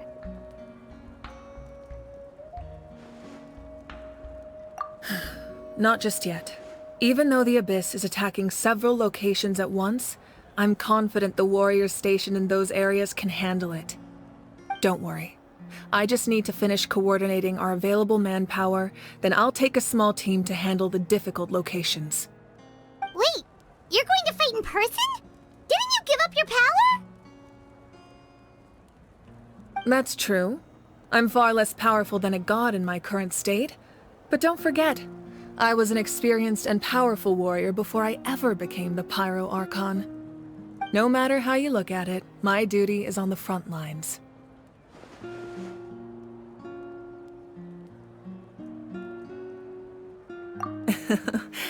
I just think there's strength in numbers. If the people feel emboldened, that's just a bonus. Anyway, even if we respond to these threats in time, it's not a permanent solution in the long run. I've considered moving my people to other nations, but given their close connection to the Night Kingdom, a forced evacuation would have devastating consequences. I've told the chiefs of each tribe to strengthen their defenses and advise people against leaving their settlements. Now, I just Need to find the right time to disclose the true nature of the crisis to the people of Natlan. Paimon's a little worried about how people will react.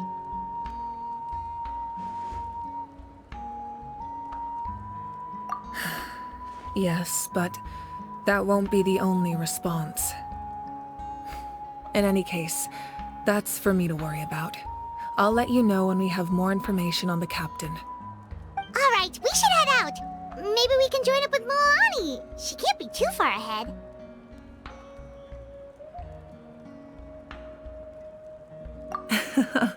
No need to worry about me.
Quick, over here! To safety!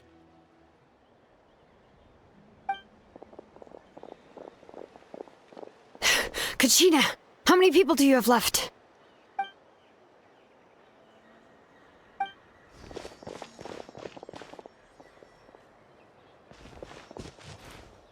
What's the situation? There's a trapped caravan that needs our help. We need to rescue them as soon as possible. We'll go together.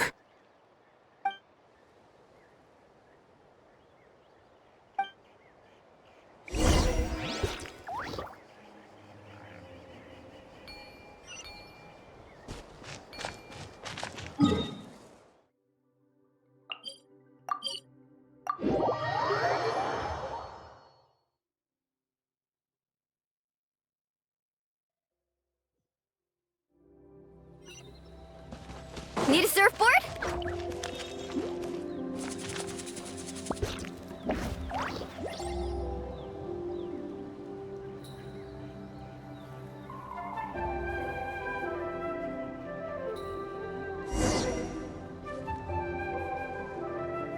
Stay safe. We've got this.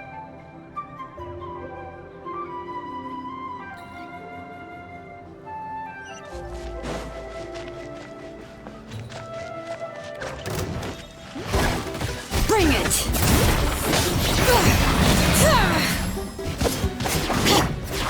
Let her rip!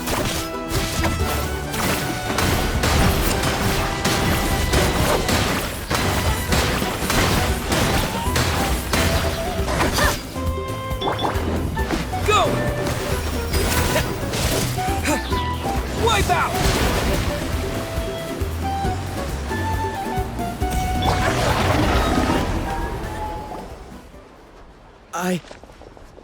I really thought I was done for. I can't thank you enough. Don't worry about it. We're just glad you're okay. Let's see. Your goods look fine too. Guess the Abyss isn't after Mora. That should be the last abyssal pylon near the Children of Echoes.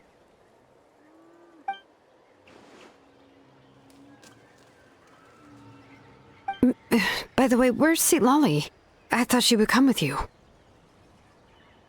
The Masters of the Night Wind also got attacked, so she went back to help her tribe. She said we can deal with the ancient name later. That makes sense. The attacks are more urgent. Alright, this isn't a good place to talk. Let's head back to the tribe.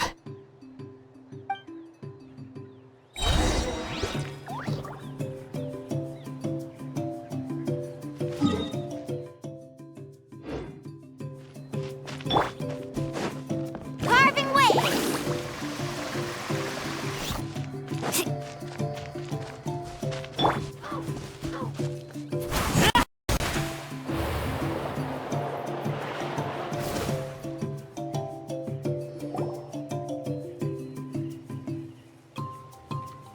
Looks like a few people were hurt after all. Oh, I should have got here sooner.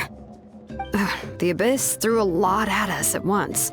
I rushed out as soon as I heard the alarm, and there were already so many monsters. Before long, Kuchina brought over a whole group of warriors, and just like that, we destroyed several pylons as a team.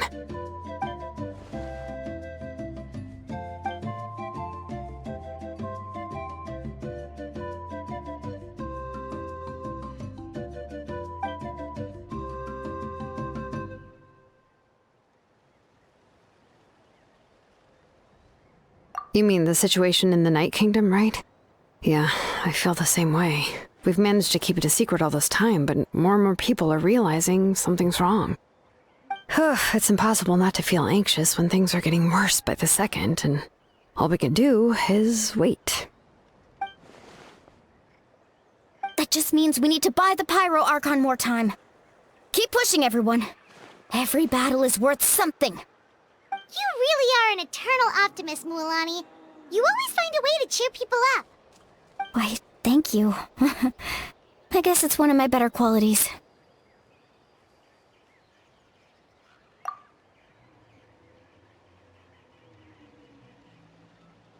So, specifics aside, the Pyro Archon confirmed the Gnosis can resolve the crisis, but it comes at a huge price. And somehow the captain finds out about it, goes to fight the Pyro Archon, and calls her out for having a solution but refusing to use it. Honestly, if he has the same information as us, I can't really blame him.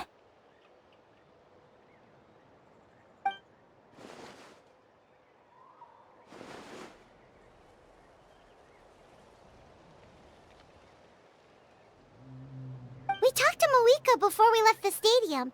According to her, the cost of the captain's plan is too high. And, well, it makes sense. If that was truly the better choice, she would have picked it. Yeah, I trust the Pyro Archon. When I was upset about Kuchina's disappearance, she was really sincere and patient with me. Plus, she burned down all those precious mementos for Kuchina.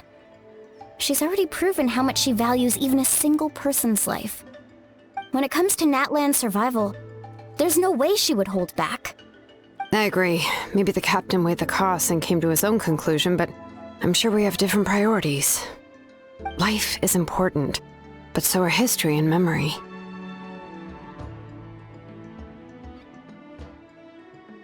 As the Archon, she can't tell us everything, but it seems like she wasn't holding anything back this time.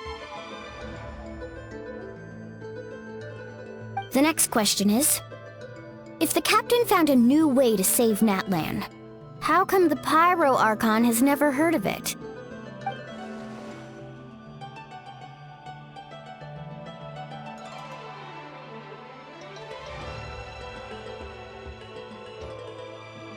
This is all super confusing. We still don't have enough information. Once we figure out what the Fatui are doing, we'll have our answer. Let's head back then. Moika said her intelligence officers should return soon. With how many Fatui there are, someone's bound to give something away. Sounds good. I have a few theories of my own. With a bit more information, we just might get to the bottom of the whole thing.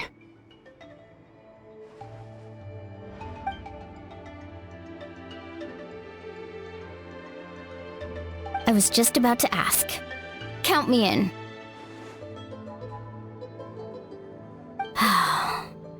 If I was just a bit faster, we could have prevented a few people from getting hurt. People who could help us in the next battle. It's all a chain reaction.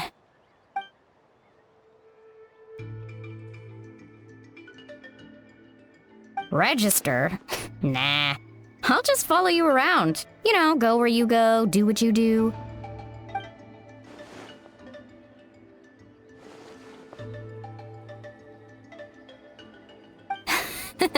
You got it.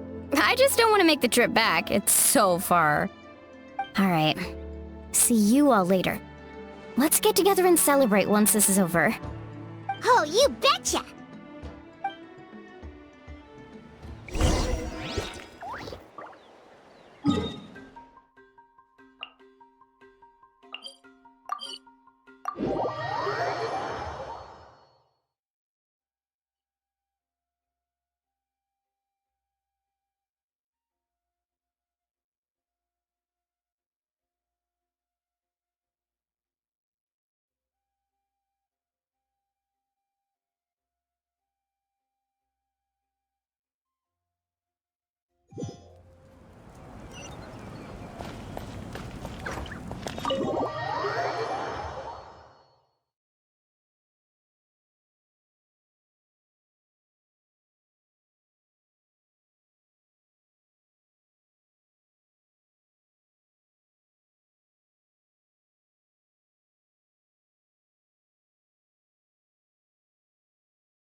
I'm fine.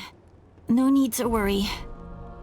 They ran into the Fatui while out on a mission and decided to follow them. The Fatui? Calm down and let me explain. Here's what happened.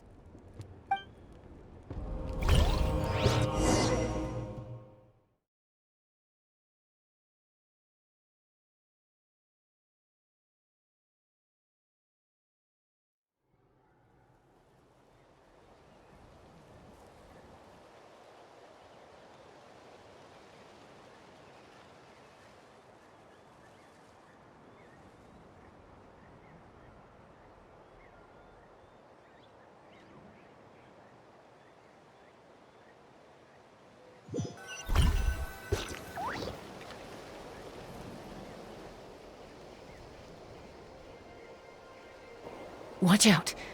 It's the Fatui. Were they attacked by the Abyss?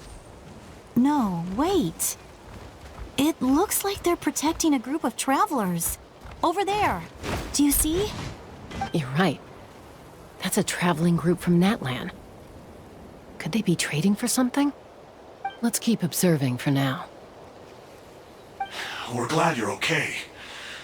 Given the appearance of abyss monsters all over Natlan, you should cancel your journey and seek shelter at the stadium or one of the tribes.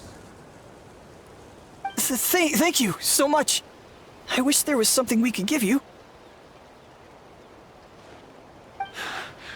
We don't expect anything in return. We were out on a mission and saw you being attacked. It was our decision to help. If you truly wish to repay the favor, you can keep this a secret. If anyone asks, just say you were saved by warriors from Natlan. Oh, okay. We can do that. But...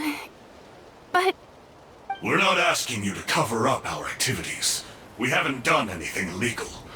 Our captain simply wishes to remain undisturbed. Nonetheless, the decision remains yours. If we wanted to keep you quiet, we would have employed a harsher method. Got it. We'll get going now. Did you hear that? They mentioned a captain. Isn't that who the Pyro Archon is looking for? Exactly. We could be onto something big. Still, there was no trade. They were just helping people in need. I didn't sense an ulterior motive. I didn't believe the captain when he said he wanted to save Natlan. But based on what we just saw, it's possible he was telling the truth. Maybe we've been wrong about the Fatui this whole time. It's too early to say. Let's follow them and see what's really going on.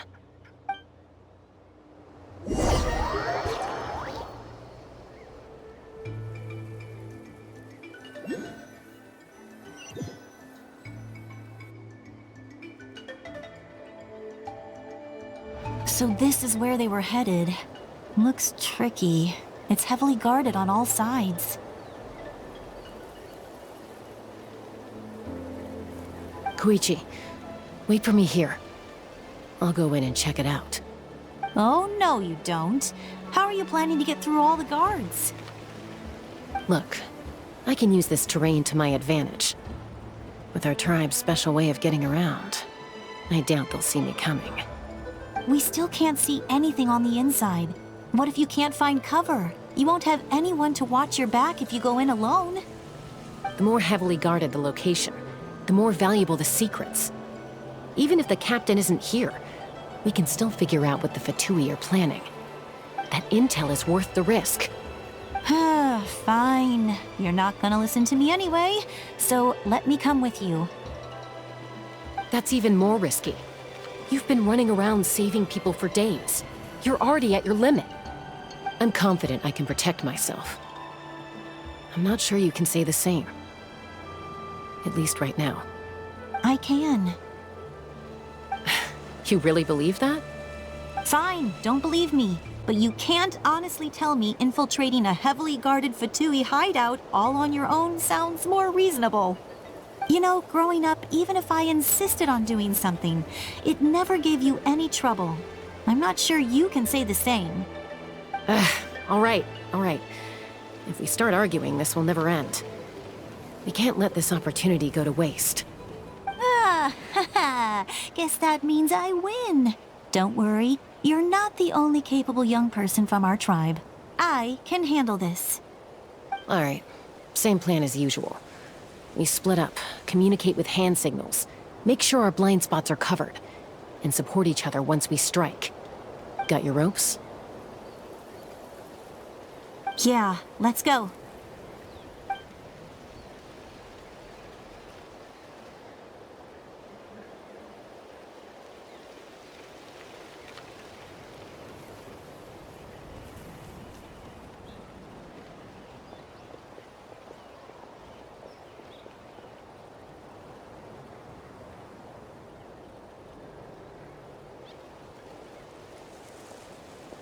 The Fatui have eyes all over this place. I should wait for Koichi's signal.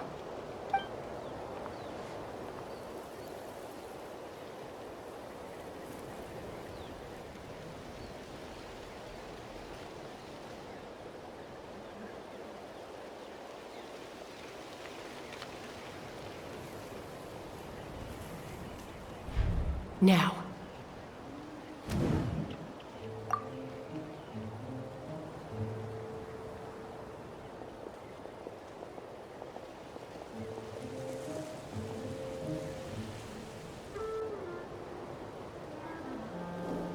Not sure how many chances I'm gonna get.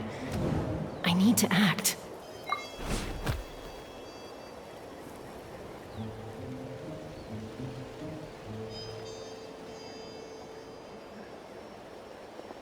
Good. I made it without getting caught. I should get to that platform over there. But it's guarded by the Fatui. Koichi should have line of sight. I'll wait for her signal.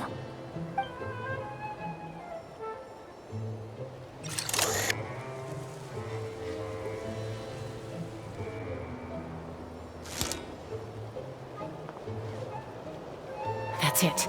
Now's my chance.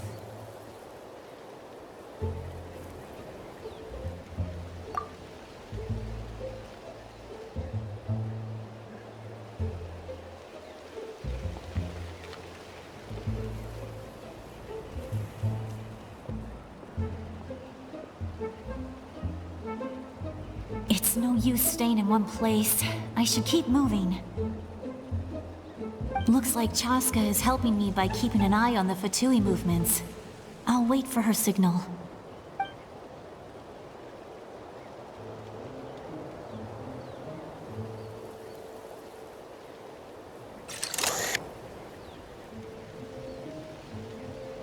Time to move.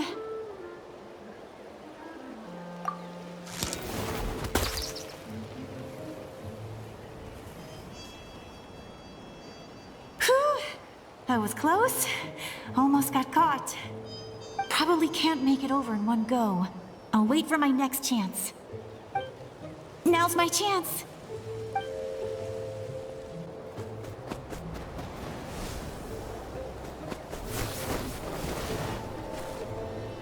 I made it! That'll show my sister. Let's see. The Fatui's occupying all the best locations. If we could just get past them somehow. Wait, I've got it!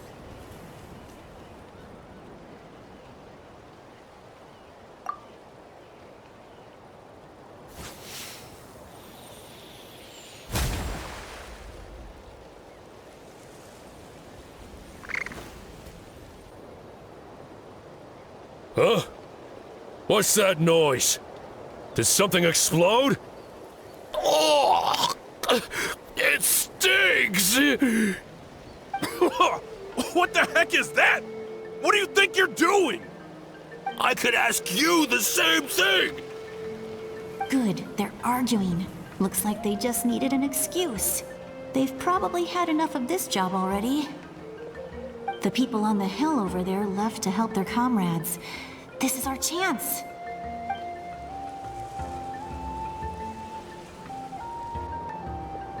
Come get me, Chaska.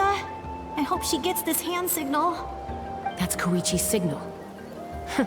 Smart idea. Alright, time to move. Give me your hand, quick. Coming!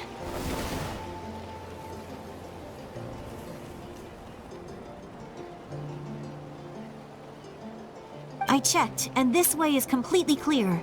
It should lead us to the deepest part of this place.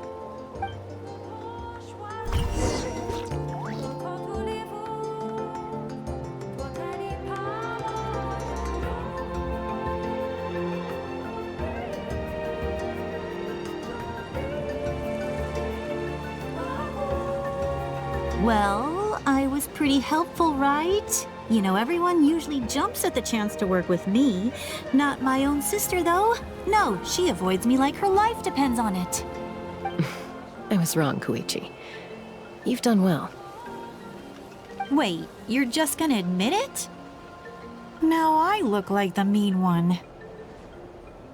Let's focus on the task at hand. We're in the heart of enemy territory. The more time we waste, the more dangerous this becomes. All right. If you're not gonna take the bait, then I'll drop it. Looks like the Fatui are here to dig something up. I'm surprised they mobilized this many people. I doubt it's because they're interested in our culture and history. It seems like they're looking for a dragon relic called the Source Mechanism. The device is ancient. Barely any information survives to this day. And even people from Natlan don't know how to use it. Why would this be the Fatui's target? Not bad. Looks like it's in good shape. This should be what our Lord's looking for. Took us long enough. Come on, let's get this thing back. Back? Back where? Should we keep following?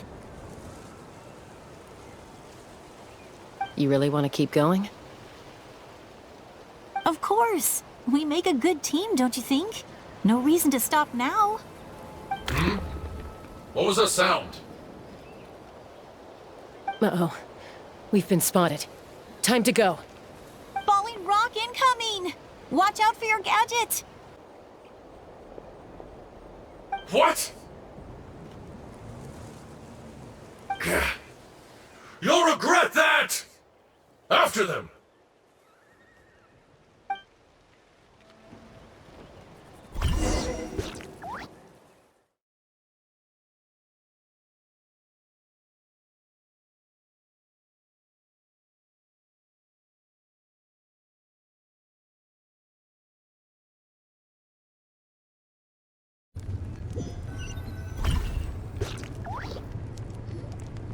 Once we got them off our tail, we went back to observe some more. They'd collected several identical pieces of something. It looked like they were waiting, though. So we decided to come back. So, Koichi got injured trying to get them off your tail? She pushed herself too hard and collapsed on the way back to the stadium. Well, I didn't cause you any trouble while we were fighting, right? So my perfect record remains. You've done very well. I could make a comment on knowing your limits, but it's not my place. I know. I'm already reflecting on my actions. So, our current intel suggests the Fatui is after the Source Mechanism. The device is a complete mystery, even to us. What does the captain want with it? I have no idea. But it's safe to assume the device could serve a similar purpose to the Gnosis. Shilonen, I need you to gather every scholar in Natlan familiar with the secret source. I'll get right on it. Thank you both for your hard work. Koichi, it's time for you to get some rest. Oh, and there are gifts from your patients waiting at the speaker's chamber. I've prepared a small gift of my own as a token of gratitude. I'll send it to your home along with the others. My patience. That's so nice of them. Guess that means I'm doing something right. You don't need to give us anything, Archon. We were just doing our duty for Natlan. I should take Koichi home now. Well, if Koichi doesn't want her favorite Saurus crackers, then... I accept. Thank you, Archon. What am I gonna do with you? There's some for the rest of you as well. They're one of my favorites too, so don't be shy. I'll start investigating the source mechanism right away. If I learn anything, you'll be the first to know. Yummy snacks!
What's next for you two? I'm taking Koichi home. With our parents there to keep an eye on her. I can make sure she actually rests. Hey, it's not like I'm some kind of prisoner. I'll be fine in a day or two. There's no need to go all the way home. That's what you always say. Everything's no big deal until you collapse. What if the Abyss attacks again? You're saying if I let you rest in a hotel, you're not gonna rush out the minute you hear the alarm? I won't. Triple promise I won't. Mm-hmm. Fine. On the off chance something like that were to happen, I might. But I'm a doctor. I have a duty to help people in need, no matter how hard or tiring the work gets.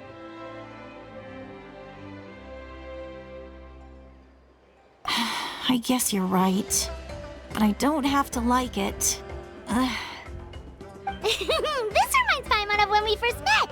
Except you were the one trying to stop Chaska from doing something dangerous. I'd do the same for anyone trying to put their life in danger. As a doctor, I don't want people to get hurt because of a rash decision. Then try to see things from my perspective. You clearly want to protect your patients. So can't you understand why your own sister would feel the same way about you? The two of you are the same, you know? I disagree. I understand the risks and costs of my decisions. Who wants to be like her? Overconfident, always making excuses when things go wrong. That's just not true. You think I don't have proof? Okay, don't get into another fight. Just pretend Paimon never said anything. Don't worry, Paimon. You didn't do anything wrong. Arguing is just how we communicate. Neither of us really takes it to heart. Plus, I guess we are similar in some ways. Maybe I rush into things without thinking, but I learned that from her. We're family. I can't help it if my older sister is a bad influence. Okay, you don't have to put it that way. So, you're all good now? Neither of us are really the type to back down, so we'll always have our differences. But still, we get along in our own way. Plus, I know you'll wake up one day and realize I was right all along. I just need to wait. Be my guest. Come on, let's get you home. See you later, Traveler and Paimon. I'll be back once everything's settled at home. There's no rush. At least grab a nice meal with your family. Bye, you two. Take care of yourselves out there.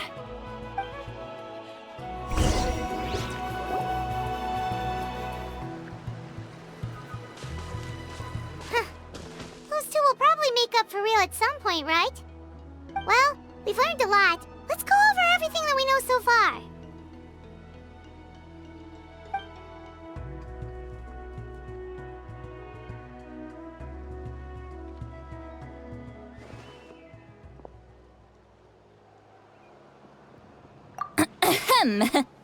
Sorry for popping up out of nowhere. Again. Why do you look so awkward? Oh, is there something you need from us? Okay, I won't beat around the bush.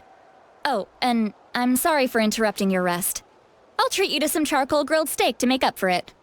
Awesome! Just give us your orders! Hey, friends don't order each other around. I'm just here to share some news. Remember what we talked about before parting ways? Oh yeah, you mentioned how Auroron has always wanted to save Natlan, and something about his soul being fragmented. Paimon and the Traveler discussed it after you left, and we think Auroron is probably back with the captain. What do you think? I agree with your hypothesis. And just now, I confirmed it myself. Auroron came back. He helped the Masters of the Nightwind defend our camp. What? He came back? I told him to give up whatever he's doing, but he refused. He said they're just one step away from success, so there's no way he can back out now. Apparently, he came back to fulfill his duty to our tribe. When he left, he said it was because he still has a duty to Natlan as a whole. I'm surprised you let him go at all. I had to prioritize my tribe. Besides, the situation was intense. I couldn't focus on outside and inside threats at the same time. Plus, he was on guard. He knew I would try to go after him, so he made sure to keep his distance. I kept an eye out for a good opportunity, but it never came. All these years of calling me Granny, and I couldn't do a single thing for him in the end. Don't say that! Your tribe all raised him together, right? That couldn't have been easy. You're right. Seeing him come back reminded me of when he was little. Running around the tribe, dropping by random houses right and left. He's not only a child of the Masters of the Nightwind, but a child of Natlan. It's only natural for a child to want to do something for their family. Besides, Auroron is my apprentice. He might have a few tricks up his sleeve, but I guarantee I know every single one. Wait, what are you saying? Look. Remember how I said Auroron's soul is fragmented? This is the talisman I created to keep it stable. And this gem is what makes the talisman work. It just so happens that Auroron is due for a gem replacement. Since I can't get close to him, I put the new gem in a supply bag and asked Aoife to bring it to him. You guys know Aoife, right? No? Well, he's a pretty famous vet around these parts. He's always bringing me all sorts of things, and he happens to be very good friends with Auroron. Aoife doesn't know what's going on, so he agreed, no questions asked. Auroron would find the gem as soon as he opened the bag. He knows how important it is, so I knew he would make the switch. He probably suspected that I tampered with it. But here's the catch. The trick is on the bag. The moment he touched it, a portion of his memories were copied onto the old gem, which he no longer needed. That's amazing. You can do something like that? Most people can't, but I can. That trick he used to bring you to the Night Kingdom isn't anything special, by the way. My technique is much more subtle. He won't notice anything. So in other words, we have a whole backup of Auroron's memories in this gem. The kid thinks he can take me on? Like I wasn't the one who taught him everything he knows. That's amazing, Seat Lolly. Let's take a look right away. Once we get to the bottom of this, we can finally track him down. I know he thinks of me as his grandma, but do you think he'll get mad at me for this? You can be honest. Huh, that's a tough question. Paimon doesn't have a grandma, so she's not the best person to ask.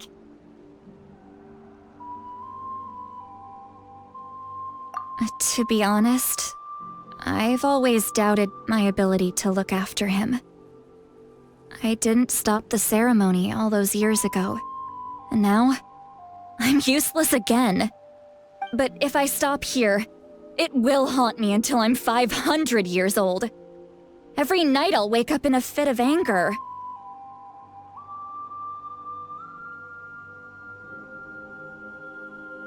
Yeah, you're right. First anger, then tears. Oh, wait! Who are you calling a crybaby? You're just making it worse, Traveler. I need to look at his memory. Even if he resents me, refuses to see me, or runs away for good, I don't care, and I won't blame him. A family does whatever it takes to protect their own. You sure you'll be okay? We can come with you if you want. Did you just say you'll come with me? Is that okay? We have a pretty good reason to see it too, don't we? Because, right, we need leads on the Fatui. You really mean it? Fine, you can come. Just promise me you'll see this through. No backing out. Got it? Don't worry, we're professional adventurers. Then I place my trust in your professionalism. All right, time to sneak into someone else's memory and engage in some, unwanted spying. You heard it here first. I wouldn't be doing this if I had any other choice. Are you ready?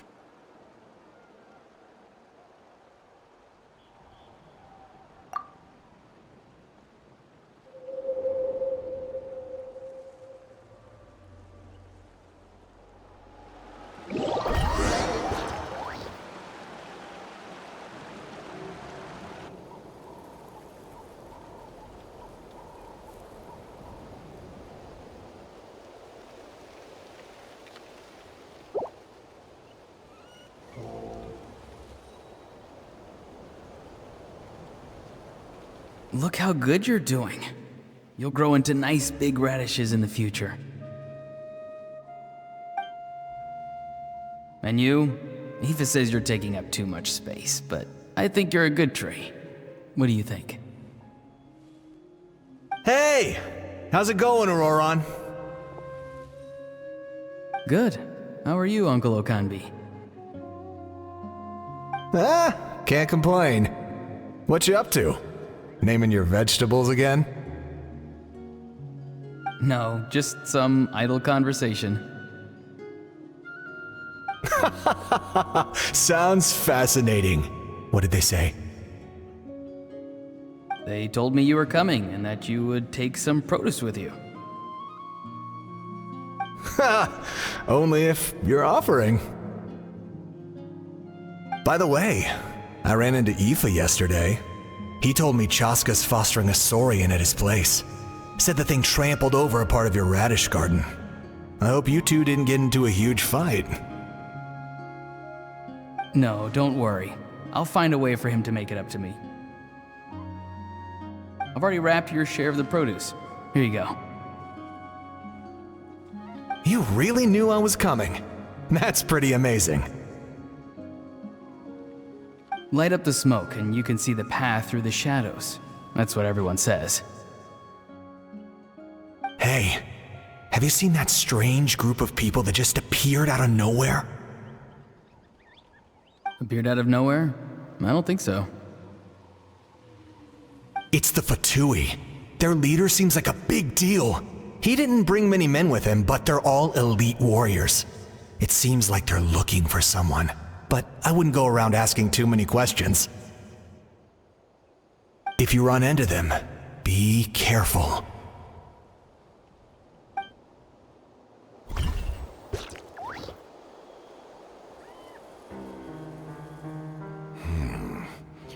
You're from the Masters of the Nightwind, are you not? Why do you live here alone? I enjoy living by myself out in the wild. I guess you're from the Fatui, the one everyone's calling a big deal. Not an inaccurate description. I'm looking for someone who may be known to you. Citlali is her name.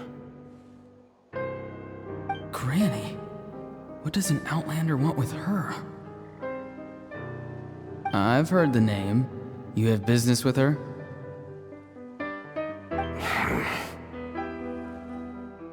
There's no point to further questioning if you insist on hiding things from me. I shall seek answers elsewhere. Oh, he could tell I was lying, and now he's leaving? He gave up just like that? Hey!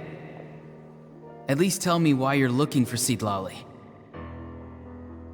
It's none of your concern. I have my own means of tracking her down. Why are the Fatui looking for her? What does she have to do with them? I can't just let them go like this. I have to figure out what they're planning.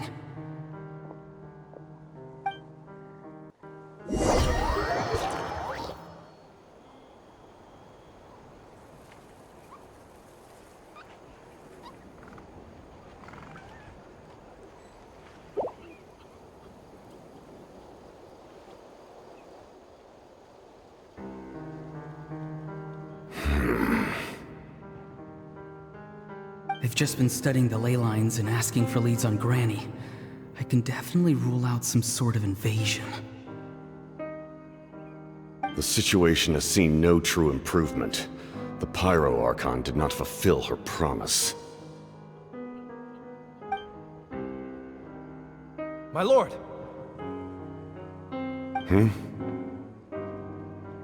Ignore him. He is no threat. He knows I'm following him, but he doesn't seem to care. He's strong, I can tell. But there's something unusual about him and also familiar in some way. I can't describe it.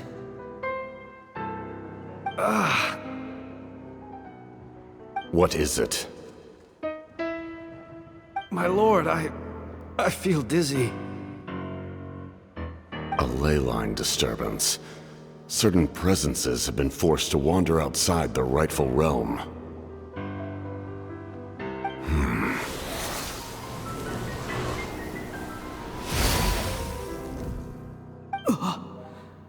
That was a spell from the Masters of the Nightwind. How did he know that?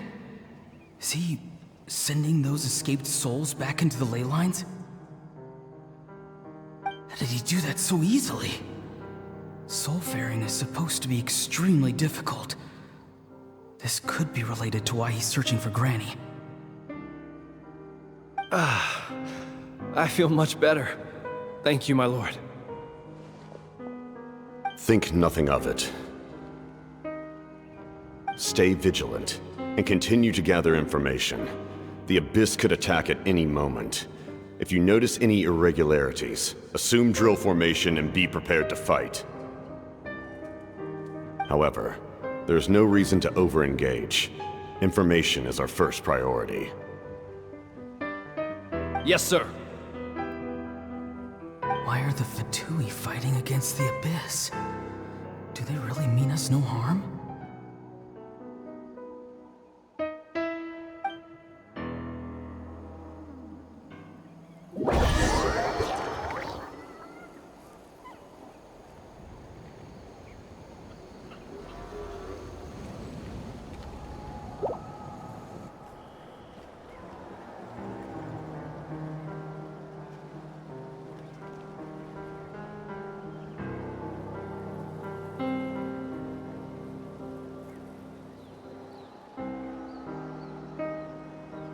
I've been following him this whole time and still they ignore me?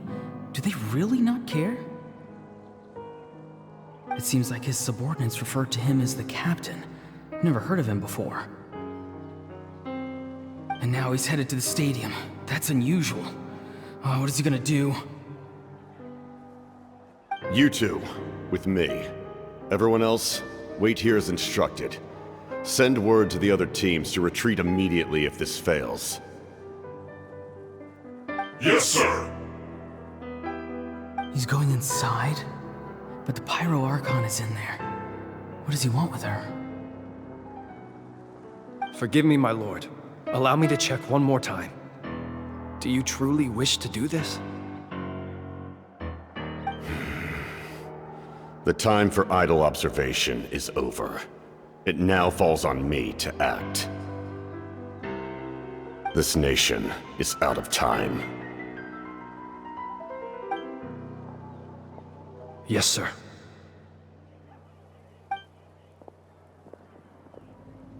He just walked straight into the stadium. What is he gonna do?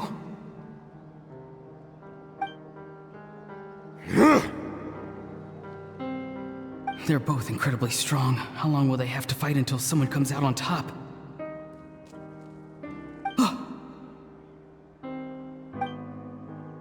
Wait, this feeling. Just like the other day near the ley lines, it's faint, like a soul's trying to escape. Where is it coming from? Is that why he's looking for Granny? If he dies here, then all clues will be lost. I can't let that happen.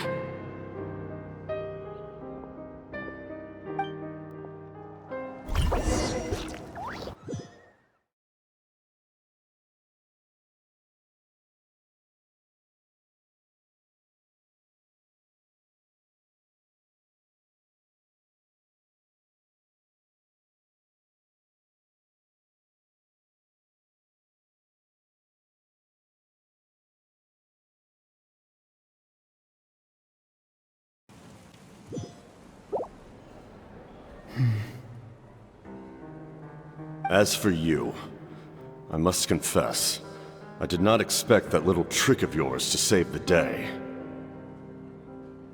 No matter how dense the fog, as long as the sun remains, we cannot turn day into night. She could have dispelled it. She simply chose not to. You don't have much time, and you're injured on top of that. What do you plan to do next? I'm beginning to see just how useful you may turn out to be.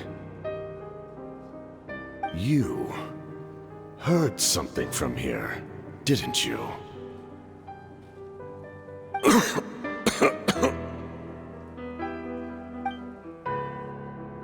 No need to force yourself.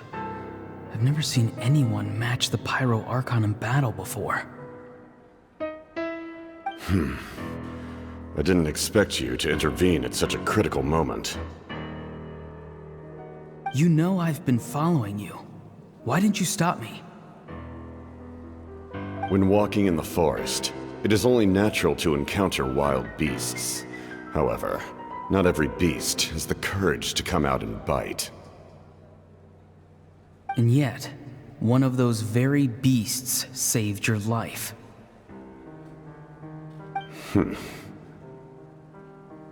Then speak. What do you want? I didn't save you because I wanted something. My soul is more perceptive than others. I can sense that the ley lines are extremely weak. I don't know what the Pyro Archon is planning. Can she really save us? The questions you asked her just now, well, I've had very similar doubts. So I felt like I had to help you.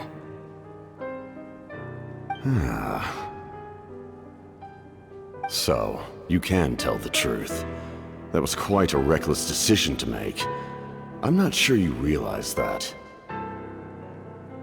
There's no turning back for me now. What I did back there is going to get me in a lot of trouble. You attacked the Pyro Archon in broad daylight, and I used my spell to save you. A single glance was likely all it took for her to recognize my tribe. So, we're in the same boat. Seem to care little for my thoughts on the matter. It's too late for that. Start from the beginning. Why are you looking for Citlali? Do you know her? Explain your relation to her first. I know you two are acquainted. It was obvious the moment I mentioned her name. Citlali is my elder and my teacher. She taught me everything I know. It's my duty to protect her. If you truly wish to protect her, you should have let me perish at the Pyro Archon's hand. Yet, you chose otherwise. Do I really need to tell you what that means?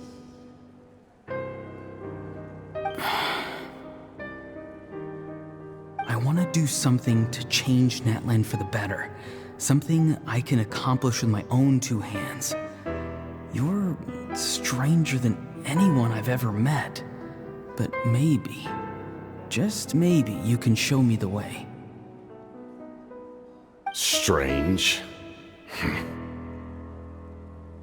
Citlali is said to be the legendary Granny Eastly, someone capable of communicating with the Wyub, and the Wyub are the key to information on the Night Kingdom. Why do you need knowledge on the Night Kingdom?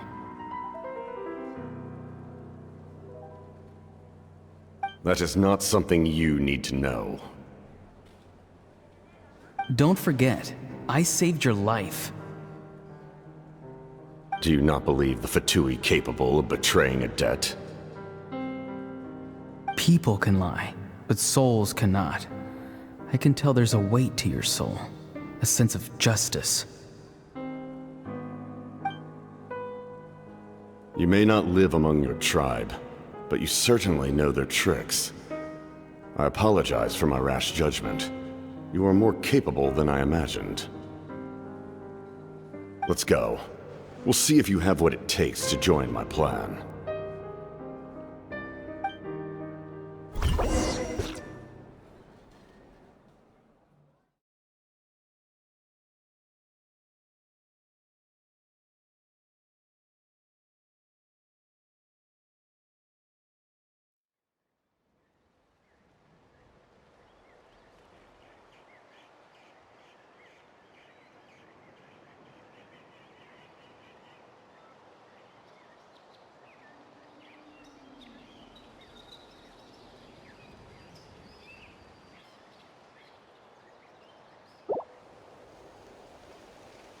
I see.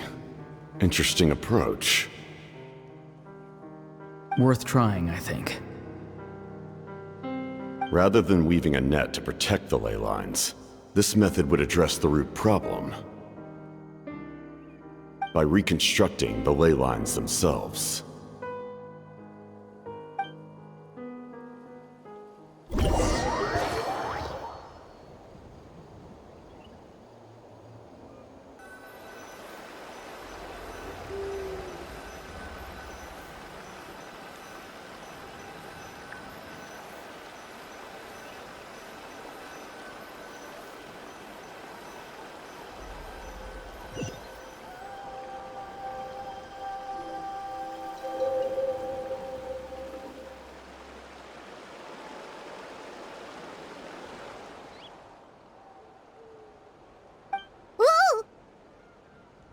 Traveler, Paimon. Are you two alright? Paimon's fine, just, a little dizzy.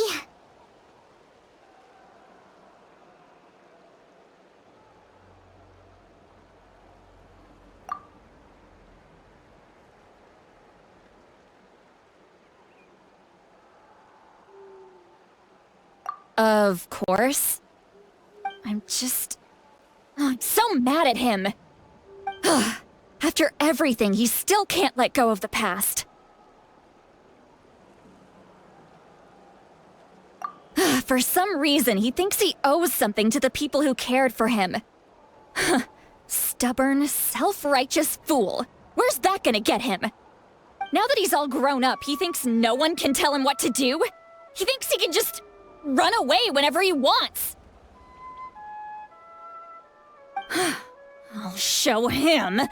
If he tries to run one more time, he's got another thing coming. Maybe stubbornness runs in the family. Like grandmother, like grandson, as they say. Is that supposed to be a compliment? Huh, that kid's got nothing on me. Anyway, back to what we just saw. I don't even know what to make of it.